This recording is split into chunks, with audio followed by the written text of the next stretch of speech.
दोस्तों, हम लोग एक प्रोजेक्ट स्टार्ट करने के लिए जा रहे हैं और इस प्रोजेक्ट में हम लोग क्रिएट करेंगे fully decoupled application. Fully decoupled application यानी ये एक हेडलेस ड्रूपल प्रोजेक्ट होगा। हेडलेस ड्रूपल का तात्पर्य यहाँ पर ये है कि इस एप्लीकेशन में हम लोग फ्रंट एंड में रिएक्ट यूज करेंगे और बैक एंड में हम लोग ड्रूपल 10 यूज करेंगे। ठीक है। तो इस प्रोजेक्ट को स्टार्ट करने से पहले, चूंकि ये एक फुल स्टैक प्रोजेक्ट है और फुल स्टैक प्रोजेक्ट जब भी आप बनाते हैं तो फुल स्टैक प्रोजेक्ट को डिजाइन करने के लिए उसमें फ्रंट एंड भी लगता है और उसमें बैक एंड भी लगता है। यहाँ पर हम लोग फ्रंट एंड रिएक्ट को रख रहे हैं और बैक एंड ड्रूपल को रख रहे हैं। ये जो स्लाइड आपको दिख रही है स्क्रीन पे, इसमें मैंने 4 प्लेलिस्ट के स्क्रीनशॉट लगाए हैं। ठीक है। और ये जो चारों प्लेलिस्ट यहाँ पर आपको दिख रही है, लिस्ट नंबर 1 जो है वो ES6 की है। तो जैसे कि आपको पता है कि जो रिएक्ट है वो ES6 पे बेस्ड है। तो ES6 के कुछ कंसेप्ट यहाँ पर हमको लगेंगे, जैसे कि मॉड्यूल क्या होते हैं, एरो फंक्शन क्या होते हैं, लेट वेरिएबल क्या होते हैं। तो इसमें करीब 9 से 10 चैप्टर ऐसे हैं ES6 के जो हमको यूज जरूरत पड़ेगी रिएक्ट में। तो वो मैंने प्लेलिस्ट ऑलरेडी बना के रख दी है और ये उसका स्क्रीनशॉट है, ES6 for beginner modern JavaScript 2023। ये इसका टाइटल है, ये प्लेलिस्ट आपको मिल जाएगी। ठीक है। क्योंकि मैं इस प्रोजेक्ट में जितनी भी चीजें यूज करूंगा वो अगर आपने पहले से कर रखी है तो ही आपको समझ में आएगा कि प्रोजेक्ट में क्या क्या यूज हो रहा है। तो आपको पहले तो ये ES6 करना है, जिसमें करीब 8 से 9 चैप्टर है ES6 के जो यूज होंगे रिएक्ट के अंदर। ठीक है। उसके बाद में ये जो दूसरा स्क्रीनशॉट जो लगाया है वो प्रॉमिस है, क्योंकि हम लोग इसमें फेच एपीआई यूज करेंगे। हम लोग फ्रंट एंड में रिएक्ट यूज कर रहे हैं और बैक एंड में ड्रूपल यूज कर रहे हैं। तो फ्रंट एंड से हम लोग डेटा को रिक्वेस्ट करेंगे और बैक एंड से जो डेटा आएगा वो एज ए प्रॉमिस के फॉर्मेट में आएगा। यानी कि जावास्क्रिप्ट जो है वो जावास्क्रिप्ट में जो प्रोमिसेस होते हैं उनका हमको यहाँ पर जरूरत पड़ेगी। तो उसके लिए प्रोमिसेस है, तो प्रोमिसेस के करीब 3 वीडियो है और इस सीरीज का नाम है ऑल अबाउट जावास्क्रिप्ट प्रोमिसेस। तो ये प्रॉमिस भी हमको यहाँ पर लगेगा। और तीसरी चीज हमको लगेगी, बहुत इंपॉर्टेंट है ये, और वो है रिएक्ट। कि रिएक्ट का बेसिक नॉलेज होना बहुत जरूरी है, जिसके करीब 49 वीडियो यहाँ पर है। लेकिन मैं अभी जो प्रोजेक्ट की नई सीरीज बनाऊंगा उसको भी मैं अपडेट करूंगा और इन 49 वीडियो में से जितने वीडियो हमारे काम के हैं मैं उसको ऐड कर दूंगा नई लिस्ट में। नई लिस्ट का टाइटल क्या होगा वो हम लोग अभी स्लाइड 2 में देखेंगे कि जो न्यू लिस्ट में बनाऊंगा उसका टाइटल क्या होगा। मैं कोशिश करूंगा कि ये सारा कंटेंट उसमें रखूं मैं, क्योंकि ये पूरी ये देखिए, ये तीनों प्री रिक्वायरमेंट है। और जो चौथा प्री रिक्वायरमेंट है वो ड्रूपल का जेसन एपीआई मॉड्यूल है, क्योंकि हम लोग जितनी भी वेब सर्विस बनाने वाले हैं वो ड्रूपल की जेसन एपीआई मॉड्यूल के थ्रू बनाने वाले हैं। तो इसमें करीब 9 वीडियो है और ये जेसन एपीआई मॉड्यूल का भी हमको यहाँ पर यूज करना पड़ेगा। तो ड्रूपल का बेसिक जो है वो भी इसमें लगेगा। और मैं उम्मीद करता हूँ कि ड्रूपल का बेसिक आपको आता होगा, क्योंकि आप एक फुल स्टैक प्रोजेक्ट डिजाइन कर रहे हैं तो आपको जो टेक्नोलॉजी बेसिक है फ्रंट एंड और बैक एंड का वो आपको पता होगा। तो यहाँ पर ये 3 प्री रिक्वायरमेंट चीज है, जिसमें से ES6 है, रिएक्ट है, जावास्क्रिप्ट के प्रोमिसेस है और ड्रूपल का जेसन एपीआई का मॉड्यूल है। अगर आपको ये चीजें आती है तो आप एक फुल स्टैक प्रोजेक्ट डिजाइन कर सकते हैं। अच्छा, अब हम लोग चलते हैं सेकेंड स्लाइड पे। और जो सेकेंड स्लाइड है मेरी वो ये है। और इस सेकेंड स्लाइड में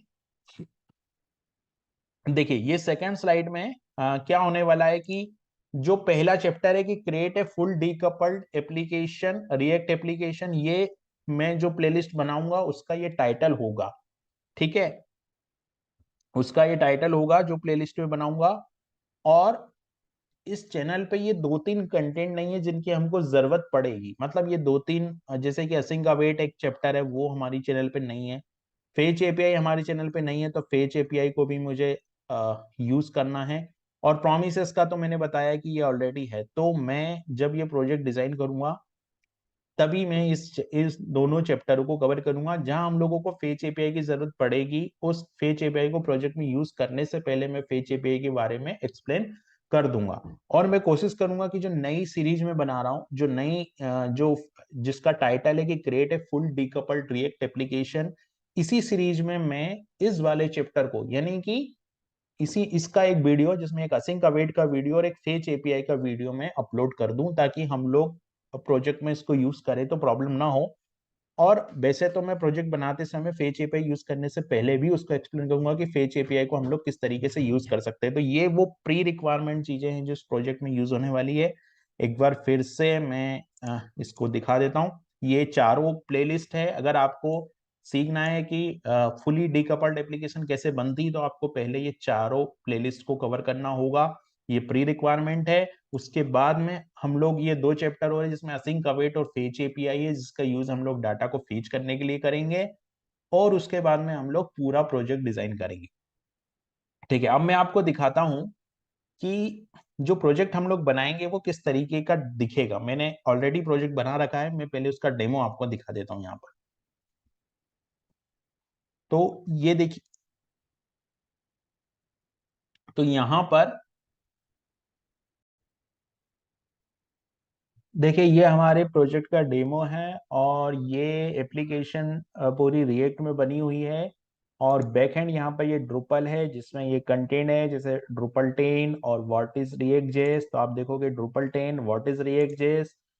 और ये पूरा माई न्यू ट्रायल, ये माई न्यू ट्रायल। तो ये पूरा डेटा जो है वो ड्रुपल से आ रहा है रिएक्ट में। और आप अगर यहाँ पर कोई डेटा को फिल्टर करेंगे तो डेटा फिल्टर भी हो जाएगा। जैसे जो भी डेटा आपको फिल्टर करना है वो आप यहाँ पे फिल्टर भी कर सकते हैं।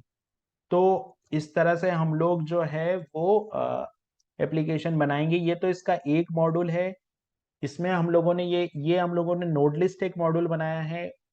दूसरा मॉड्यूल यहाँ पर फिल्टर का है। उसी तरीके से मैं यहाँ पर और भी मॉड्यूल बनाऊंगा, जैसे यूजर लॉगिन का मॉड्यूल बनाऊंगा, कंटेंट को ऐड करने का मॉड्यूल बनाऊंगा, कंटेंट को एडिट करने का मॉड्यूल बनाऊंगा और कंटेंट को डिलीट करने का मॉड्यूल बनाऊंगा। तो पूरा प्रोजेक्ट है जिसमें करीब 4 से 5 मॉड्यूल यहाँ पर बनेंगे। तो ये इस प्रोजेक्ट का डेमो है।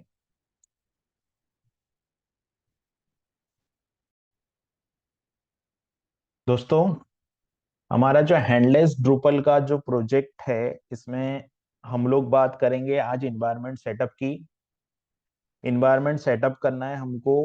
तो जैसा कि ये एक फुल स्टैक प्रोजेक्ट है, और जो फुल स्टैक प्रोजेक्ट होता है उसमें हमको फ्रंट एंड का इन्वायरमेंट भी सेटअप करना होता है और बैक एंड का इन्वायरमेंट भी सेटअप करना होता है।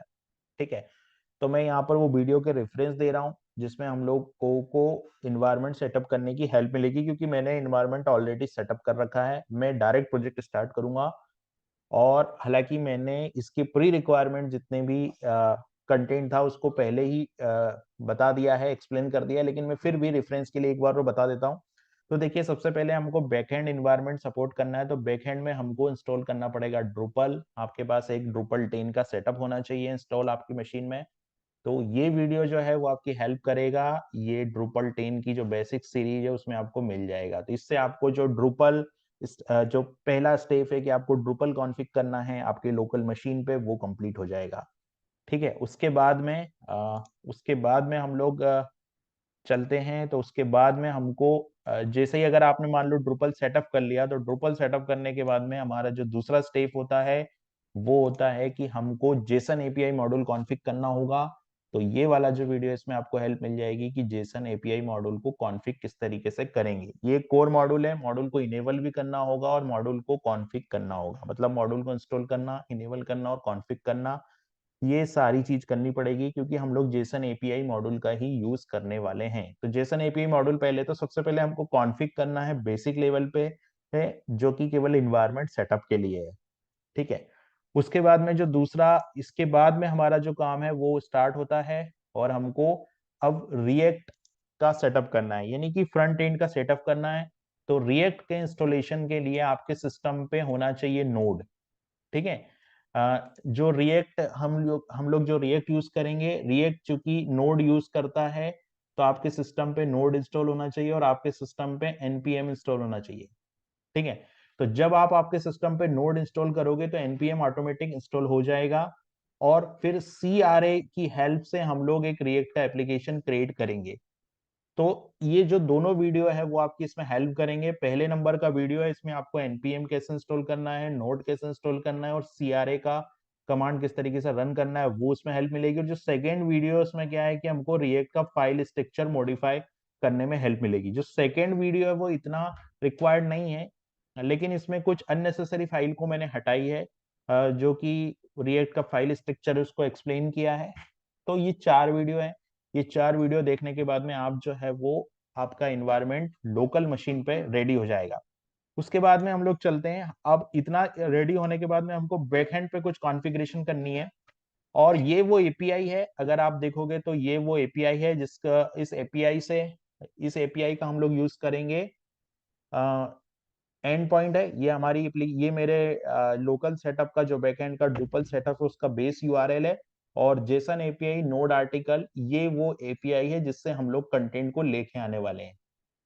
ठीक है, तो इस एपीआई का यूज करके हम लोग कंटेंट को लेके आएंगे। तो अभी हम लोग चलते हैं ड्रूपल की ओर। मैंने जो ऑलरेडी सेटअप कर रखा है, अब हमको कुछ कॉन्फ़िगरेशन एक्सेस से रिलेटेड करनी है, तो उसको देखने के लिए हम लोग चलते हैं ड्रूपल की ओर। तो मैंने ओपन किया VS कोड। VS कोड में मैं ओपन करता हूँ वो फाइल जिसमें हमको कॉन्फ़िगरेशन जो करनी है। तो यहाँ पर मैं जाता हूँ डॉक्यूमेंट के अंदर, और साइट्स फोल्डर के अंदर मैं गया, D10 के अंदर गया, और इस D10 वाले फोल्डर के अंदर ये मेरा ड्रूपल का सेटअप है पूरा। इसमें मैं जाऊंगा वेब फोल्डर के अंदर, वेब फोल्डर के बाद में साइट्स के अंदर जाऊंगा, डिफॉल्ट के अंदर जाऊंगा, और यहाँ पर एक फाइल होगी service.yml, है ना। तो जब आपका लोकल सेटअप कंप्लीट होगा तो ये फाइल बनेगी इस तरीके से default.service.yml। तो इस फाइल को आपको रीनेम करके, कॉपी करके रीनेम करके service.yml बना लेना है, और service.yml को फिर हमको विजुअल स्टूडियो कोड पे ओपन करना है। ठीक है, तो जब आप service.yml फाइल को ओपन करेंगे तो यहां पर आपको एक सेटिंग मिलेगी cors.config करके।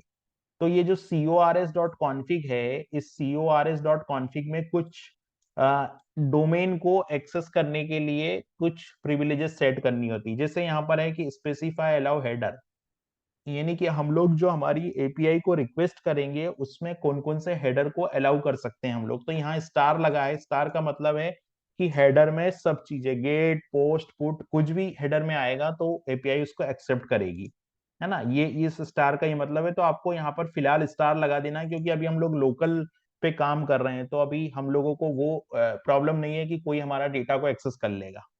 ठीक है, दूसरा ये हो गया। तीसरा हमको क्या करना है, यहाँ पर config stack allow for specific origin, है ना। यहाँ पर हम लोग वो यूआरएल दे सकते हैं जहां से एपीआई को रिक्वेस्ट करनी। तो यहाँ पर भी मैंने स्टार लगाया, मतलब अभी किसी भी यूआरएल से हम लोग एपीआई को रिक्वेस्ट कर सकते हैं। बेसिकली यहाँ पे जो यूआरएल आएगा वो हमारी फ्रंट एंड एप्लीकेशन का यूआरएल आएगा, और जो यूआरएल हम यहाँ दे देंगे, हमारी एपीआई से डेटा जो है एक्सेस उसी यूआरएल के लिए होगा और किसी यूआरएल के लिए नहीं होगा। तो यहाँ स्टार लगा है, मतलब अभी तो सबके लिए हो सकता है क्योंकि ये लोकल प्रोजेक्ट है। ठीक है, फिर यहाँ पर ये ऐसे ही एज इट इज रखना है। तो ये सेटिंग हो जाएगी क्रॉस डोमेन की। तो इतना सेटअप करने के बाद में हमारा जो इन्वायरमेंट है वो रेडी हो गया है। ये हम लोगों ने ड्रुपल का इन्वायरमेंट रेडी कर लिया है, रिएक्ट का इन्वायरमेंट रेडी कर लिया है, और जेसन एपीआई मॉड्यूल को कॉन्फ़िगर और इनेबल कर लिया है। इसके बाद हमारा जो स्टेप स्टार्ट होता है वो होता है हमारा हैंडलेस ड्रुपल। तो यहाँ पर जो मैंने CRA यानी कि जो रिएक्ट का सेटअप मैंने किया है उसमें मैंने हैंडलेस ड्रुपल के नाम से किया है। और आप देखोगे कि जैसे ही आप CRA रन करोगे तो एक नोड मॉड्यूल आपके उसमें इंस्टॉल हो जाएगा, है ना। तो इस नोड मॉड्यूल के अंदर एक फोल्डर होगा SRC। तो इस SRC फोल्डर के अंदर हमको काम करना है। हम लोग जितने भी कंपोनेंट बनाएंगे वो इस SRC फोल्डर के अंदर बनाएंगे, और ये SRC फोल्डर हमारा मेन फोल्डर होगा, है ना। जितने भी कंपोनेंट, जितने भी CS है, जितनी भी JS बनेगी वो इस SRC फोल्डर के अंदर बनेगी। तो इस तरीके से हम लोगों ने यहाँ पर इन्वायरमेंट सेटअप किया। फ्रंट एंड का इन्वायरमेंट, बैक एंड का इन्वायरमेंट यहाँ पर सेटअप हो गया, CRA को हम लोगों ने यहाँ पर कॉन्फ़िग किया। दोस्तों, तो हम जो फुल स्टैक एप्लीकेशन बना रहे थे उसमें हम लोगों ने इन्वायरमेंट सेटअप कर लिया था। ठीक है, इन्वायरमेंट सेटअप करने के बाद हम लोगों को जो नेक्स्ट काम करना है वो ये करना है कि हम लोगों को लिस्ट के लिए कंपोनेंट बनाना है। तो अभी मैंने क्या किया, यहाँ पर मैंने डोकर ऑन कर लिया है।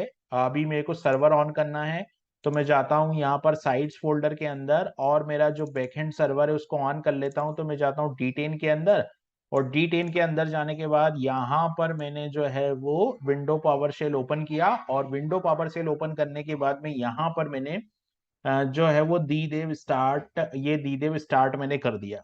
ठीक है, तो दीदेव स्टार्ट ये हो गया। अभी ये दीदेव जैसे स्टार्ट होगा वैसे ही यहाँ पर जो कंटेंट लिस्ट है वो आना स्टार्ट हो जाएगी, बिकॉज अभी क्या हो रहा है कि बैकएंड सर्वर ऑन नहीं है, तो जो फ्रंट एंड से रिक्वेस्ट जा रही है वो बैकएंड पे कनेक्ट नहीं हो पा रही है, इसलिए यहाँ पर नो आर्टिकल फाउंड आ रहा है। तो जैसे ही एक बार सर्वर ऑन हो जाएगा वैसे ही ये कंटेंट जो है वो यहाँ पर डिस्प्ले होने लगेगा। ठीक है, तो हम लोग क्या करते हैं, सर्वर को ऑन होने देते हैं, और अब हम लोग चलते हैं। यहाँ पर मैंने CRA के थ्रू ये रिएक्ट का जो रिएक्ट के फ्रंट एंड का जो है मतलब रिएक्ट का जो सेटअप है फ्रंट एंड का, वो मैंने यहाँ पर कर रखा है। तो अभी जो सर्वर है वो ऑन हो रहा है, तब तक हम लोग चलते हैं यहाँ पर। ठीक है, अभी मैं क्या करूंगा, यहाँ पर मुझे कंपोनेंट बनाना है, तो मैं जो कंपोनेंट बनाऊंगा वो मैं नोड लिस्ट के नाम से बनाऊंगा। किसके नाम से बनाऊंगा, नोड लिस्ट के नाम से बनाऊंगा। तो कंपोनेंट बनाना मैं स्टार्ट करता हूं।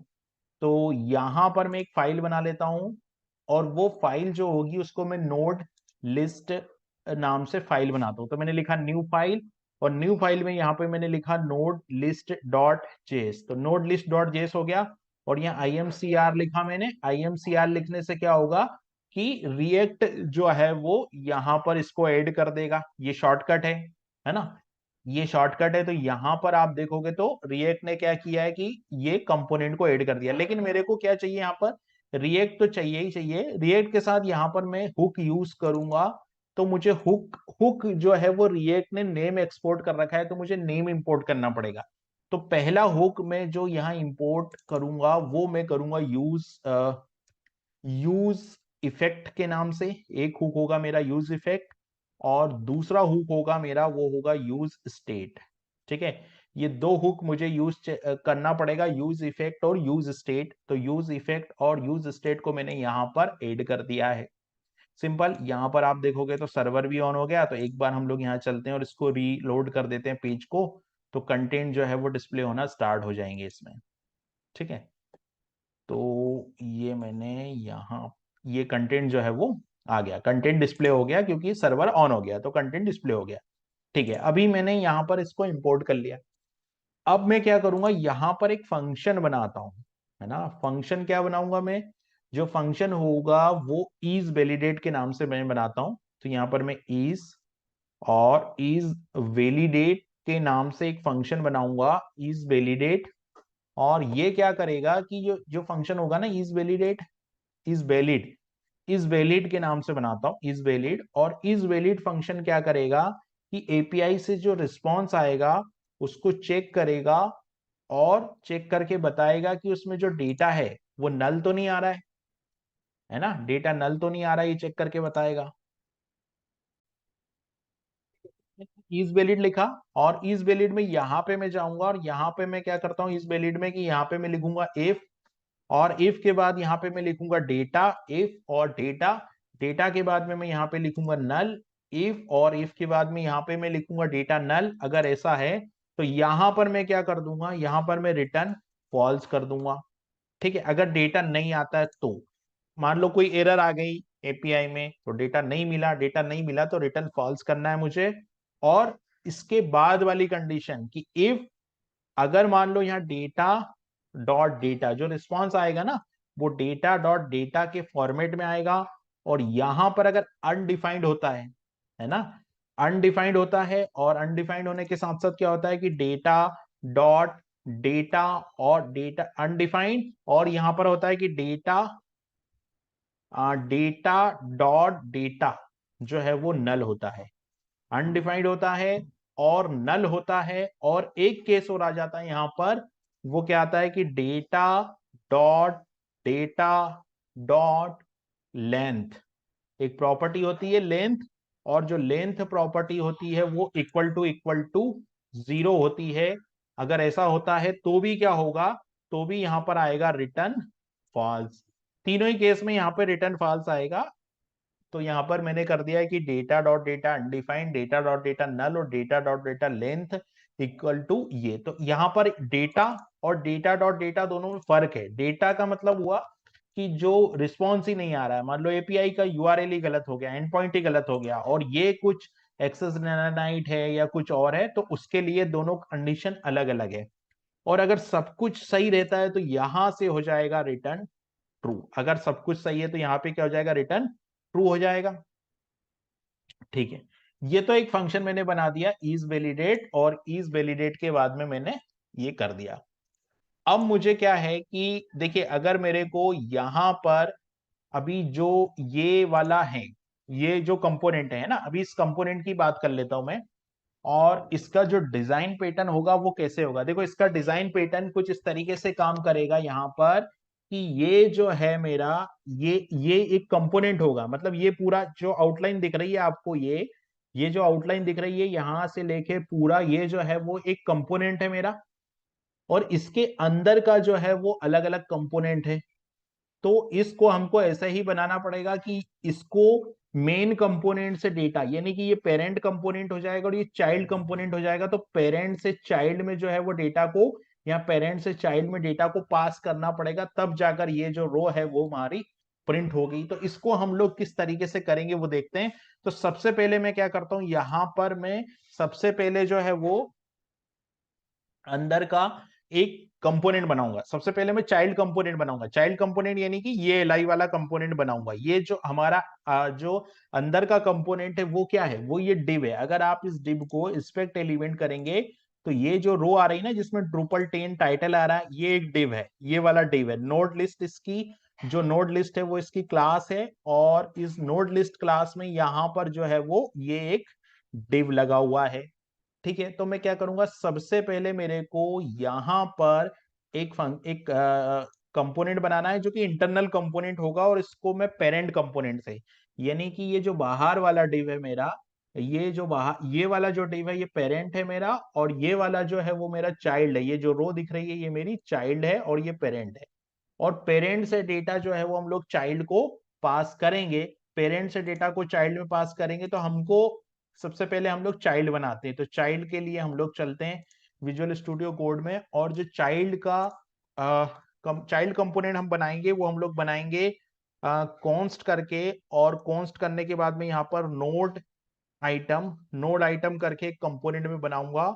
और इस नोड आइटम कंपोनेंट में सॉरी, चाइल्ड कंपोनेंट बनाना है, तो जो नोड आइटम है वो हमारा चाइल्ड कंपोनेंट है। इस चाइल्ड कंपोनेंट में मैं क्या करूंगा, मैं दो आर्ग्यूमेंट यहां पर लेता हूं। ये एक एरो फंक्शन में बना रहा हूं, और इस एरो फंक्शन के अंदर मैं दो आर्ग्यूमेंट लेता हूं। एक में लेता हूं एनआईडी और एक में लेता हूं टाइटल। ठीक है, ये नोड का टाइटल होगा और एनआईडी होगी। और इसको लेने का क्या ऑब्जेक्ट है वो मैं बता देता हूं।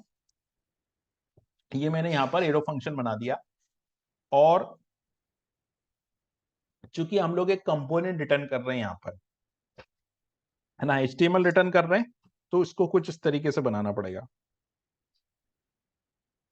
ये, है ना। अब ये जो फंक्शन है, ये टाइटल है, और टाइटल के ऊपर ये जो आईडी दिख रही है ना, ये वाली आईडी, ये नोड आईडी नोड 70, है ना, और यहां पर आ रहा है नोड 68। तो ये आईडी दिख रही, तो इसके अंदर मैं बनाऊंगा एक डिव। ठीक है, और इस डिव के अंदर आप देखोगे तो डिव के अंदर एक आईडी है नोड, डिव के अंदर एक आईडी है नोड। तो मैं क्या करूंगा, यहां पर जो है वो एक डिव बना लेता हूं मैं। तो यहां पर मैंने डिव बनाया, और डिव के बाद में यहाँ आईडी बना दी मैंने। तो ये आईडी हो गई मेरी नोड, और ये डिव जो है मेरा बंद हो गया। और इस डिव के अंदर मैं ए बना देता हूँ, एच बना देता हूँ, और एच बना दूंगा। और इसके अंदर मैं टेम्पलेट स्ट्रिंग लूंगा, है ना, क्योंकि मेरे को इसके अंदर यूआरएल चाहिए। तो जो यूआरएल में बनाऊंगा वो क्या होगा, वो होगा नोड, और नोड के बाद में आ जाएगा नोड आईडी। तो नोड आईडी में क्या आ जाएगा, यहाँ पर नोड आईडी में यहाँ पर मैंने लिया एनआईडी। तो यहाँ पर जो है वो एनआईडी आ गया। एनआईडी आने के बाद में यहाँ पर मेरे को सिंपल टाइटल लेना है, तो ये टाइटल हो गया। ठीक है, ये बन गया मेरा टेम्पलेट स्ट्रिंग। यहां से इसको हटा देना है मेरे को, यहां से इसको भी हटा देना है मेरे को। और ये टाइटल जो है वो ये वाला टाइटल हो जाएगा। लेकिन ये टाइटल चूंकि एक जावास्क्रिप्ट का वेरिएबल है, तो जावास्क्रिप्ट का वेरिएबल है टाइटल, तो इसके अंदर ये चीज आ जाएगी। ठीक है, ये टाइटल आ गया यहाँ पर। तो यहाँ पर हमारा ये जो है वो चाइल्ड कंपोनेंट बन के तैयार हो गया। अब मुझे एक और कंपोनेंट यहाँ बनाना है, और वो मेरे को बनाना है कॉन्स्ट। तो मैं लूंगा कॉन्स्ट, और कॉन्स्ट के बाद में एक मेरे को नो डेटा कंपोनेंट बनाना है, कि अगर डेटा नहीं होता है तो मैं बनाऊंगा नो डेटा। और नो डेटा भी मेरा क्या होगा, नो डेटा भी मेरा एरो फंक्शन होगा। तो मैं इसको नो डेटा को एरो फंक्शन कर देता हूं, और इस एरो फंक्शन में मैं यहाँ लिख देता हूँ डिव, और डिव के बाद में यहाँ मैं लिख देता हूँ no data found, no data. और नो डेटा फाउंड हम लोग यहाँ लिख देते हैं no data found, simple. No data found लिख दिया मैंने यहाँ पर, तो ये हो गया मेरा नो डेटा फाउंड, ये नो डेटा फाउंड हो गया। ये दूसरा कंपोनेंट हो गया। अब हम लोगों को मेन कंपोनेंट बनाना है, और वो मेन कंपोनेंट होगा मेरा नोड लिस्ट। ठीक है, तो ये दो कंपोनेंट मेरे बन गए यहाँ पर। एक तो ये वैलिडेट फंक्शन बन गया, दूसरा यहाँ पर नोड आइटम वाला चाइल्ड कंपोनेंट बन गया, और नो डेटा वाला कंपोनेंट भी यहाँ पर बन गया। और तीसरा यहाँ पर मैं बनाऊंगा कॉन्स्ट, और कॉन्स्ट के बाद में यहाँ पर मैं बनाता हूँ नोड लिस्ट, जो कि एक मेन कंपोनेंट होगा, जिसको मैं बोलूंगा नोड लिस्ट कंपोनेंट। तो मैं नोड लिस्ट एक कंपोनेंट बनाऊंगा, और ये भी एक एरो फंक्शन बनेगा। नोड लिस्ट भी जो है वो एक एरो फंक्शन बनेगा। और इस एरो फंक्शन के अंदर मुझे क्या करना होगा, तो इस एरो फंक्शन के अंदर मैं बनाऊंगा दो हुक। सबसे पहला हुक कौन सा बनाऊंगा, तो मैं लिखूंगा कॉन्स्ट, और कॉन्स्ट के बाद में यहां पर मैं बनाऊंगा कंटेंट, कंटेंट। और यहां पर मैं एक फंक्शन बनाऊंगा जो कि होगा मेरा सेट कंटेंट। एक फंक्शन कंटेंट होगा, और एक फंक्शन जो है मेरा सेट कंटेंट होगा। और यहां पर मैं यूज करूंगा यूज स्टेट, और यूज स्टेट के अंदर मैं पास कर दूंगा फॉल्स। ठीक है, यूज स्टेट के अंदर में अभी फॉल्स पास कर दूंगा। ये मैंने इनिशियलाइज कर दिया यूज स्टेट। ठीक है, ये हो गया। अब मैं कॉल करूंगा यूज इफेक्ट।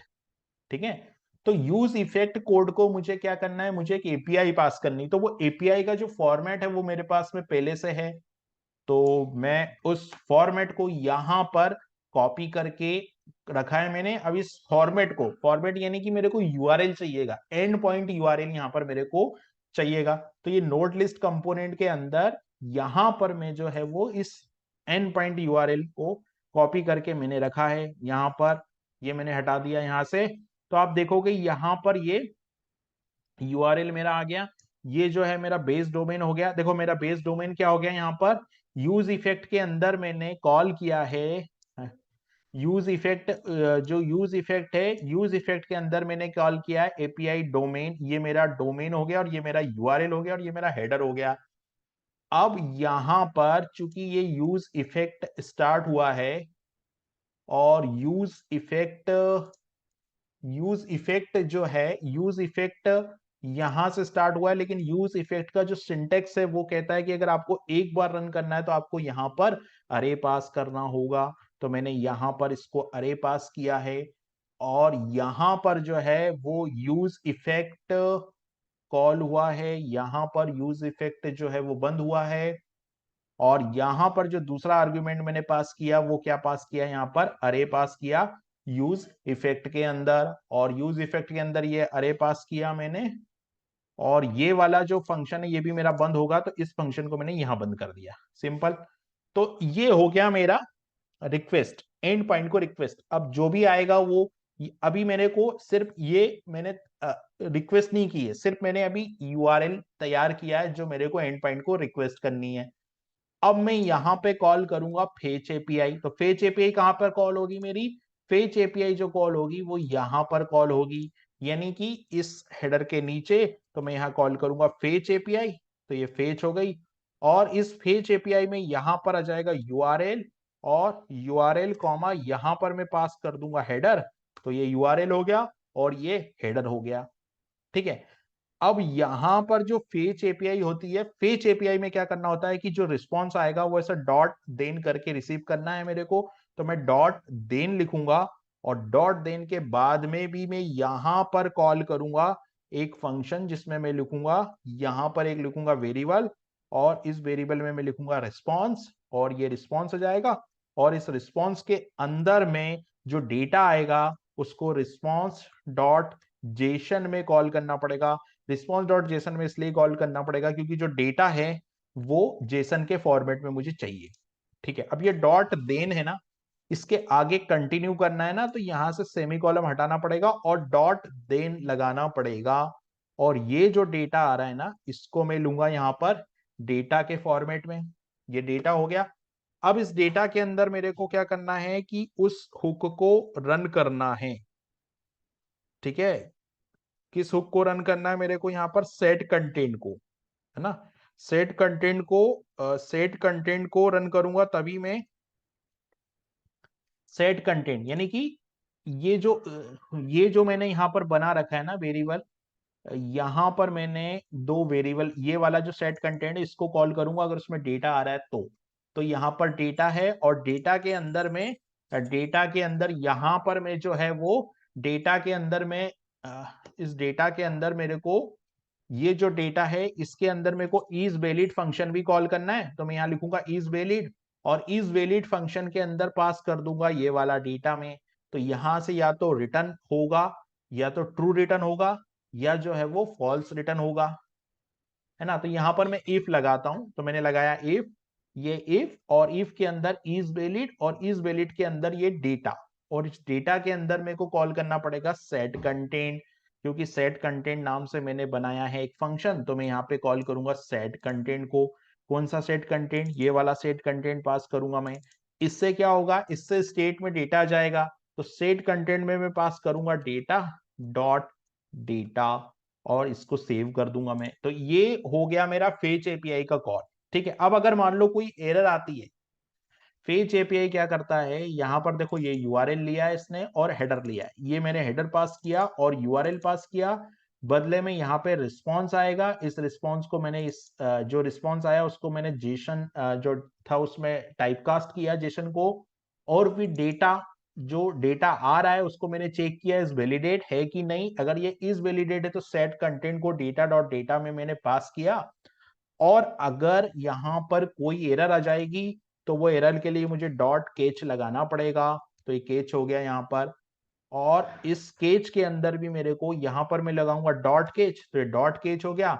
और इस केच के अंदर मेरे को यहां पर ए आर आर लिखना पड़ेगा और इस ए आर आर के अंदर में वो ये ए आर हो जाएगा। इस ए आर आर के अंदर मुझे को कंसोल डॉट लॉग कर देता हूं मैं। चलो, ए आर आर के अंदर मैंने कंसोल लॉग कर दिया और कंसोल लॉग में मैंने लिख दिया यहां पर एरर। ठीक है, कंसोल लॉग में मैंने लिख दिया एरर एक्सेसिंग द एपीआई। ये ऐसा करके मैंने एरर मैसेज दे दिया। और यहां पर जो है मैंने ये एरर मैसेज में दे देता हूं, स्ट्रिंग है तो मैं इसको डबल कोड में दे देता हूं। और डबल कोड में देने के बाद में यहां पर मैं कॉमा करके ये एआरआर को कॉल कर देता हूं।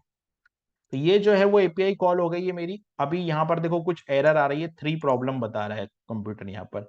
डिक्लेयर स्टेटमेंट अनएक्सपेक्टेड कहां पर, ये है, इसमें कुछ एरर है क्या, ए आर आर एरर। और यहां पर सेमी कॉलम लगाना पड़ेगा मेरे को। सेमी कॉलम तो मैंने लगा दिया है, उसके बाद भी एरर आ रहा है डॉट केच, सेमी कॉलम नहीं आएगा यहाँ पर। ठीक है, तो ये एरर हट गई मेरी। तो अब ये एपीआई कॉल हो गई, एपीआई कॉल से जो रिस्पॉन्स आया वो कंसोल लॉग में आएगा। ठीक है, अब मुझे करना पड़ेगा रेंडर कॉल। तो रेंडर कॉल करने के पहले मैं क्या चाहता हूं, मैं चाहता हूं एक बार ये जो रिस्पॉन्स है या ये जो डेटा है वो मैं प्रिंट करवाना चाहता हूं। तो मैं क्या करता हूं, यहाँ पर जो डेटा है उसको प्रिंट करवा लेता हूं एक बार। ठीक है, तो मैंने लिखता हूं कंसोल और कंसोल डॉट लॉग, और कंसोल डॉट लॉग में यहाँ पर मैं इस डेटा को प्रिंट कर देता हूँ, सेव कर देता हूँ। कंसोल डॉट लॉग में ये जो डेटा है वो प्रिंट हो जाएगा मेरा। इसको सेमी कॉलम करना पड़ेगा, सेमी कॉलम हटाना पड़ेगा यहाँ से और यहाँ लगाना पड़ेगा ये। ठीक है, अब फॉर्मेट सही होगा। ठीक है, तो अभी मेरे को इसको प्रिंट करके देखना है कि ये कैसे आ रहा है, उसके बाद में फिर मुझे रेंडर कॉल करना है। तो हम लोग क्या करते हैं, एक बार पहले रेंडर का कोड लिख लेते हैं, देन इसको एग्जीक्यूट करेंगे। तो यहाँ पर मैं टर्मिनल ओपन करता हूँ, ये यहाँ पे जाता हूँ, टर्मिनल ओपन करता हूँ और यहाँ पर मैं लिखता हूँ C D C R A के अंदर मेरा जो प्रोजेक्ट है वो है हैंडलेस ड्रूपल। और CLS, और यहां पर मैं लिखता हूं npm start। ठीक है, npm start। तो ये npm start मेरा रन हो गया। अभी क्या होगा, कोई एरर आएगी तो हमको ये कंसोल मैसेज दिखेगा, और अगर एरर नहीं आएगी तो हमको ये वाला कंसोल मैसेज दिखना चाहिए। तो अभी तो ये वाला प्रोजेक्ट है, ये प्रोजेक्ट अलग है, और ये प्रोजेक्ट 301 पे रन हो रहा है। ठीक है, ये रन होने दो उस प्रोजेक्ट को। अब हमको कॉल करना है रेंडर फंक्शन। तो रेंडर फंक्शन के लिए हम लोग कोडिंग करेंगे आगे रेंडर फंक्शन की। तो रेंडर फंक्शन के लिए मुझे क्या करना होगा, रेंडर फंक्शन के लिए मैं को एक रिटर्न करना पड़ेगा डिव। तो देखिए, ये यहाँ पर अभी हम लोगों ने app.js में भी कंपोनेंट को प्रिंट नहीं करवाया है, और यहाँ पर आप देखोगे तो कंसोल में कुछ नहीं आएगा। कंसोल में कुछ क्यों नहीं आएगा, क्योंकि ये जो नोड लिस्ट कंपोनेंट मैंने बनाया ना, इस नोड लिस्ट कंपोनेंट को मेरे को app.js में रेंडर करवाना पड़ेगा। तो मैं इस पूरे कोड को हटा रहा हूँ। ठीक है, और यहाँ पर मैं इंपोर्ट करूंगा, import import node list, sorry import. और इंपोर्ट में मैंने जो कंपोनेंट बनाया वो कैसे बनाया, node list from node list. ये इंपोर्ट करना पड़ेगा मेरे को। ठीक है, ये इंपोर्ट हो जाएगा। उसके बाद में मेरे को CSS भी चाहिए, तो मैं लिखता हूं इंपोर्ट, और इंपोर्ट के बाद में मैं लिख देता हूं यहां पर ये इंपोर्ट, और यहां पे मैं लिख देता हूं app.css। ये लिख दिया। ठीक है, ये इंपोर्ट हो गया app.css। फिर ये नहीं यहाँ पे लिखा है इंपोर्ट, और इंपोर्ट के बाद में अब मेरे को, हाँ दोनों ही चाहिए थे वो मैंने ले लिया। अब मेरे को फंक्शनल कंपोनेंट रेंडर करना है, तो मैं यहाँ लिख देता हूँ फंक्शन। तो मैंने यहाँ लिख दिया यहाँ पर फंक्शन, और फंक्शन के बाद में यहाँ लिख दिया एपीपी, और एपीपी के अंदर मैंने यहाँ ये लिख दिया, और यहाँ पर मैंने लिख दिया रिटर्न। और रिटर्न के बाद में यहाँ पे, चूंकि मैं डिव का यूज नहीं करूंगा, यहाँ पर एक फ्रेगमेंट का हम यूज कर लेते हैं। हम लोग यहाँ पे डिव भी लगा सकते हैं, बट अननेसेसरी फिर डिव ऐड हो जाएगा। और यहाँ पर जो है वो नोड लिस्ट को मैं प्रिंट कर देता हूँ कंपोनेंट को। ठीक है, अब मैं अगर इसको रन करूं तो अभी 3 एरर देख रहा। क्या बोल रहा है सिस्टम, SRC को डिफॉल्ट इंपोर्ट करना पड़ेगा सारी चीजों को। तो डिफॉल्ट इंपोर्ट है ना, हम लोगों ने इंपोर्ट नहीं किया लगता है। यहां पर हम लोग जाते हैं, हम लोग क्या करते हैं, पहले रेंडर फंक्शन बना ही लेते हैं, है ना, नहीं तो सिस्टम देगा एरर। तो मैं यहां लिखता हूं रिटर्न। तो मैंने क्या लिखा यहाँ पे मैंने लिखा रिटर्न, और रिटर्न के अंदर मैं बनाऊंगा एक डिव। ठीक है, रिटर्न के अंदर मैं बनाता हूं एक डिव, और इस डिव की जो आईडी है वो मैं लिख देता हूं नोड डिव करके। तो मैंने नोड डिव एक आईडी लिख दी, नोड डिव। और नोड डिव आईडी के अंदर मुझे क्या करना है, इस डिव के अंदर मैं बनाऊंगा एक H2। तो मैंने डिव के अंदर एक H2 बनाया, और इस H2 के अंदर मैंने लिखा साइट कंटेंट। तो ये डिव इसके अंदर हो गया साइट कंटेंट। अभी भी एरर है, एरर इसलिए है क्योंकि ये एक डिव है, डिव के अंदर मैंने साइट कंटेंट लिखा है। और मैं क्या करता हूं, बाकी चीजों को यहां पर मुझे कंटेंट, अब ये कंटेंट है ना, यहाँ पे कंडीशनल रेंडरिंग करवानी पड़ेगी, है ना। कंडीशनल रेंडरिंग करवानी पड़ेगी, मतलब ये जो कंटेंट है, कंटेंट मतलब ये वाला कंटेंट, इसके अकॉर्डिंग कंडीशनल रेंडरिंग लगेगी। तो कंडीशनल रेंडरिंग के लिए ये एक्सप्रेशन आता है, और यहां मैं लगाऊंगा टर्नरी ऑपरेटर। तो कंटेंट इज इक्वल टू, अगर ऐसा होगा तो क्या होगा, देखिए अगर यहां पर कंटेंट होगा तो ये वाली लाइन आएगी पहले तो।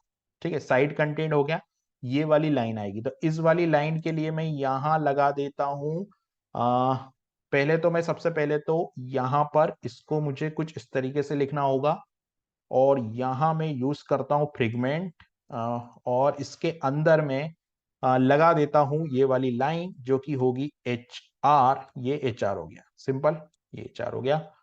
और अभी क्या है कि ये वाली लाइन यहाँ स्टार्ट हो रही है और यहाँ बंद हो रही है। ठीक है, तो इसके अंदर यानी कि यहाँ, इसके बाद यहाँ पर ये HR स्टार्ट होगा। तो ये यहां से स्टार्ट होगा, और यहां पर ये बंद हो जाएगा।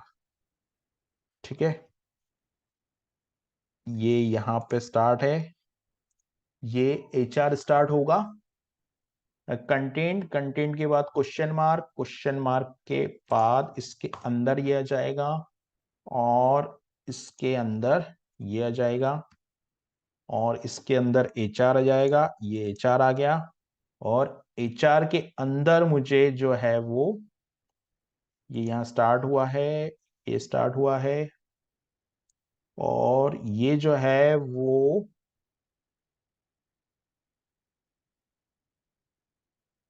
HR, ठीक है, HR यानी कि ये HR है। तो हम लोग HR को ही कॉल करते हैं, इसको हटा देते हैं यहाँ से, ये हटाया हमने। और यहाँ पर कंटेंट, कंटेंट के बाद क्वेश्चन मार्क, क्वेश्चन मार्क के बाद ये स्टार्ट होता है, ये स्टार्ट होता है और ये बंद होता है। यहाँ पर मुझे क्या प्रिंट करना है HR के बाद? तो HR के बाद मेरे को जो प्रिंट करना है वो कुछ ये प्रिंट करना है यहाँ।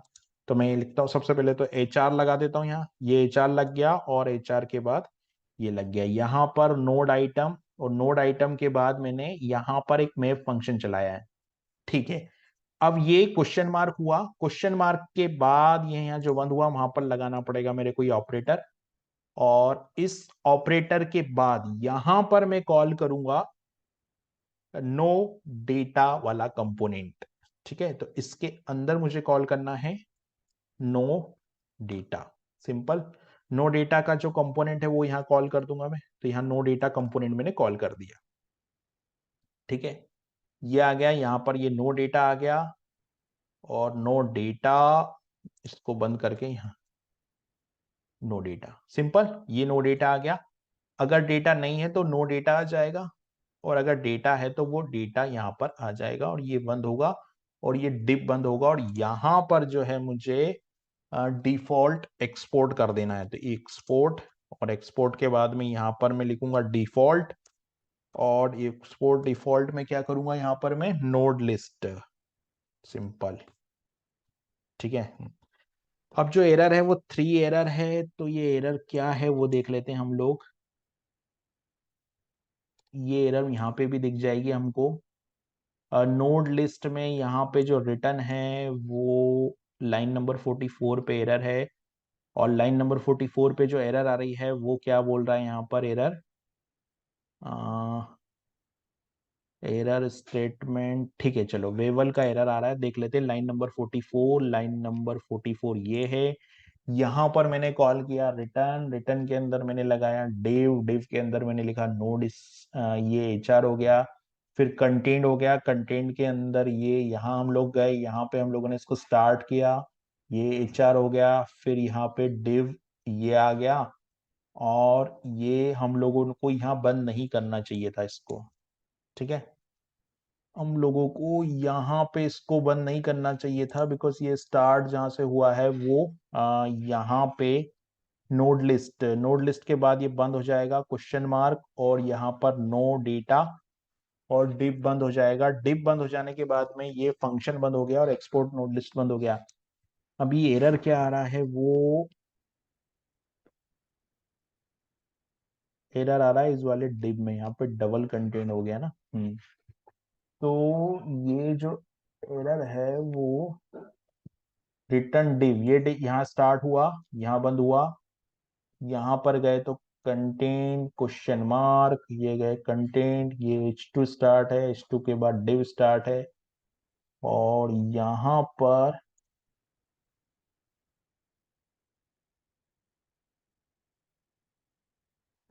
पर हम लोगों ने H div ID node list के बाद content dot map node item, node item और आइटम डॉट एट्रीब्यूट, इससे तो कोई प्रॉब्लम नहीं है। देखो यहाँ पर ये जो है वो डिव बन रहा है, जो इंटरनल कंपोनेंट है वो यहाँ पर बन रहा है, और यहाँ से स्टार्ट हुआ है, तो यहाँ पर ये बंद भी हो गया, ये भी बंद हो गया है।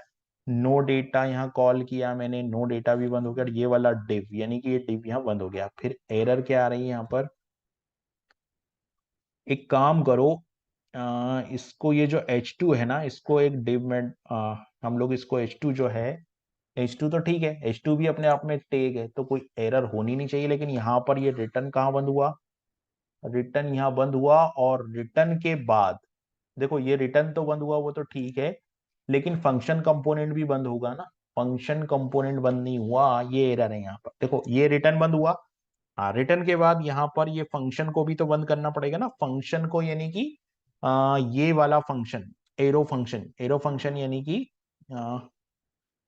एरो फंक्शन से मतलब यहां पर ये है, 1 सेकेंड, यहां पर ये यूज इफेक्ट स्टार्ट हुआ, नोड लिस्ट कंपोनेंट स्टार्ट हुआ, और ये जो नोड लिस्ट कंपोनेंट है ये हम लोगों ने गलत जगह बंद कर दिया है। कंसोल डॉट लॉग यानी कि यहां से हमको हटाना पड़ेगा इसको। ठीक है, यहां से हटा के लास्ट में बंद करना था। अब एरर नहीं आनी चाहिए, यहां से हटा के मैंने लास्ट में बंद कर दिया। अभी क्या आ रहा है यहाँ पर, data is not defined, undefined, data is not defined, और क्या एरर आ रही है। हाँ, मतलब एक तो हमने एपीपी को इंपोर्ट नहीं किया, तो सबसे पहले एपीपी को इंपोर्ट कर देते हैं। तो ये एपीपी आ गया, और इस एपीपी को हम लोगों को एक्सपोर्ट करना है यहाँ पर। तो मैं यहाँ पे लिख देता हूँ एक्सपोर्ट डिफॉल्ट, एक्सपोर्ट डिफॉल्ट, और एक्सपोर्ट डिफॉल्ट में यहाँ पर एपीपी कर देता हूँ। तो मैंने एक्सपोर्ट डिफॉल्ट तो कर ही दिया यहाँ पर। अब एक्सपोर्ट डिफॉल्ट करने के बाद आया कि data is not defined, line number 40 पे है कि डेटा इज नॉट डिफाइंड। ठीक है, लाइन नंबर 40 लाइन नंबर 4 पे है, और यहां पर इस कंसोल लॉग की एरर है। अभी के लिए इस कंसोल लॉग को हटा देता हूँ 1 मिनट के लिए।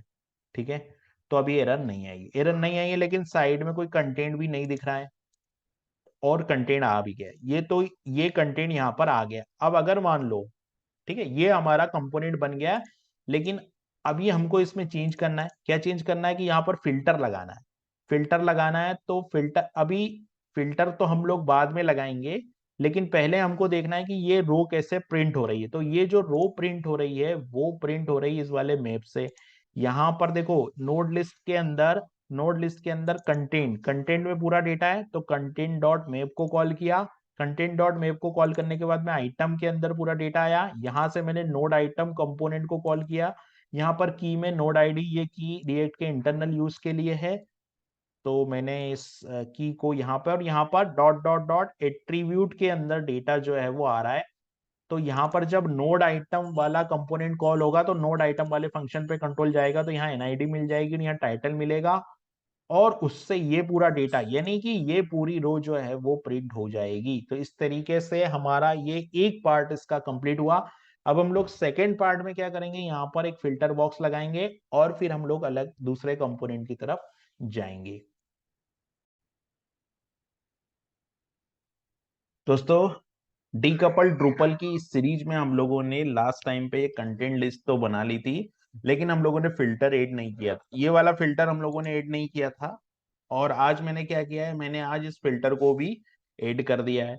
तो अभी जब फिल्टर को ऐड कर दिया है, तो इस फिल्टर को, ये जो फिल्टर मैंने ऐड किया है, ये हम समझते हैं कि इस फिल्टर को मैंने किस तरीके से ऐड किया है। ठीक है, तो इस फिल्टर को समझने के लिए मुझे पहले जावास्क्रिप्ट का एक फिल्टर मेथड समझना पड़ेगा। तो जावास्क्रिप्ट का फिल्टर मेथड क्या होता है, तो देखिए ये कोड मैंने यहाँ पर लिखा है। अभी मैं यहाँ पर जब इंटर प्रेस करूंगा तो कंसोल पे जो आउटपुट आएगा वो 2 4 6 8 आएगा।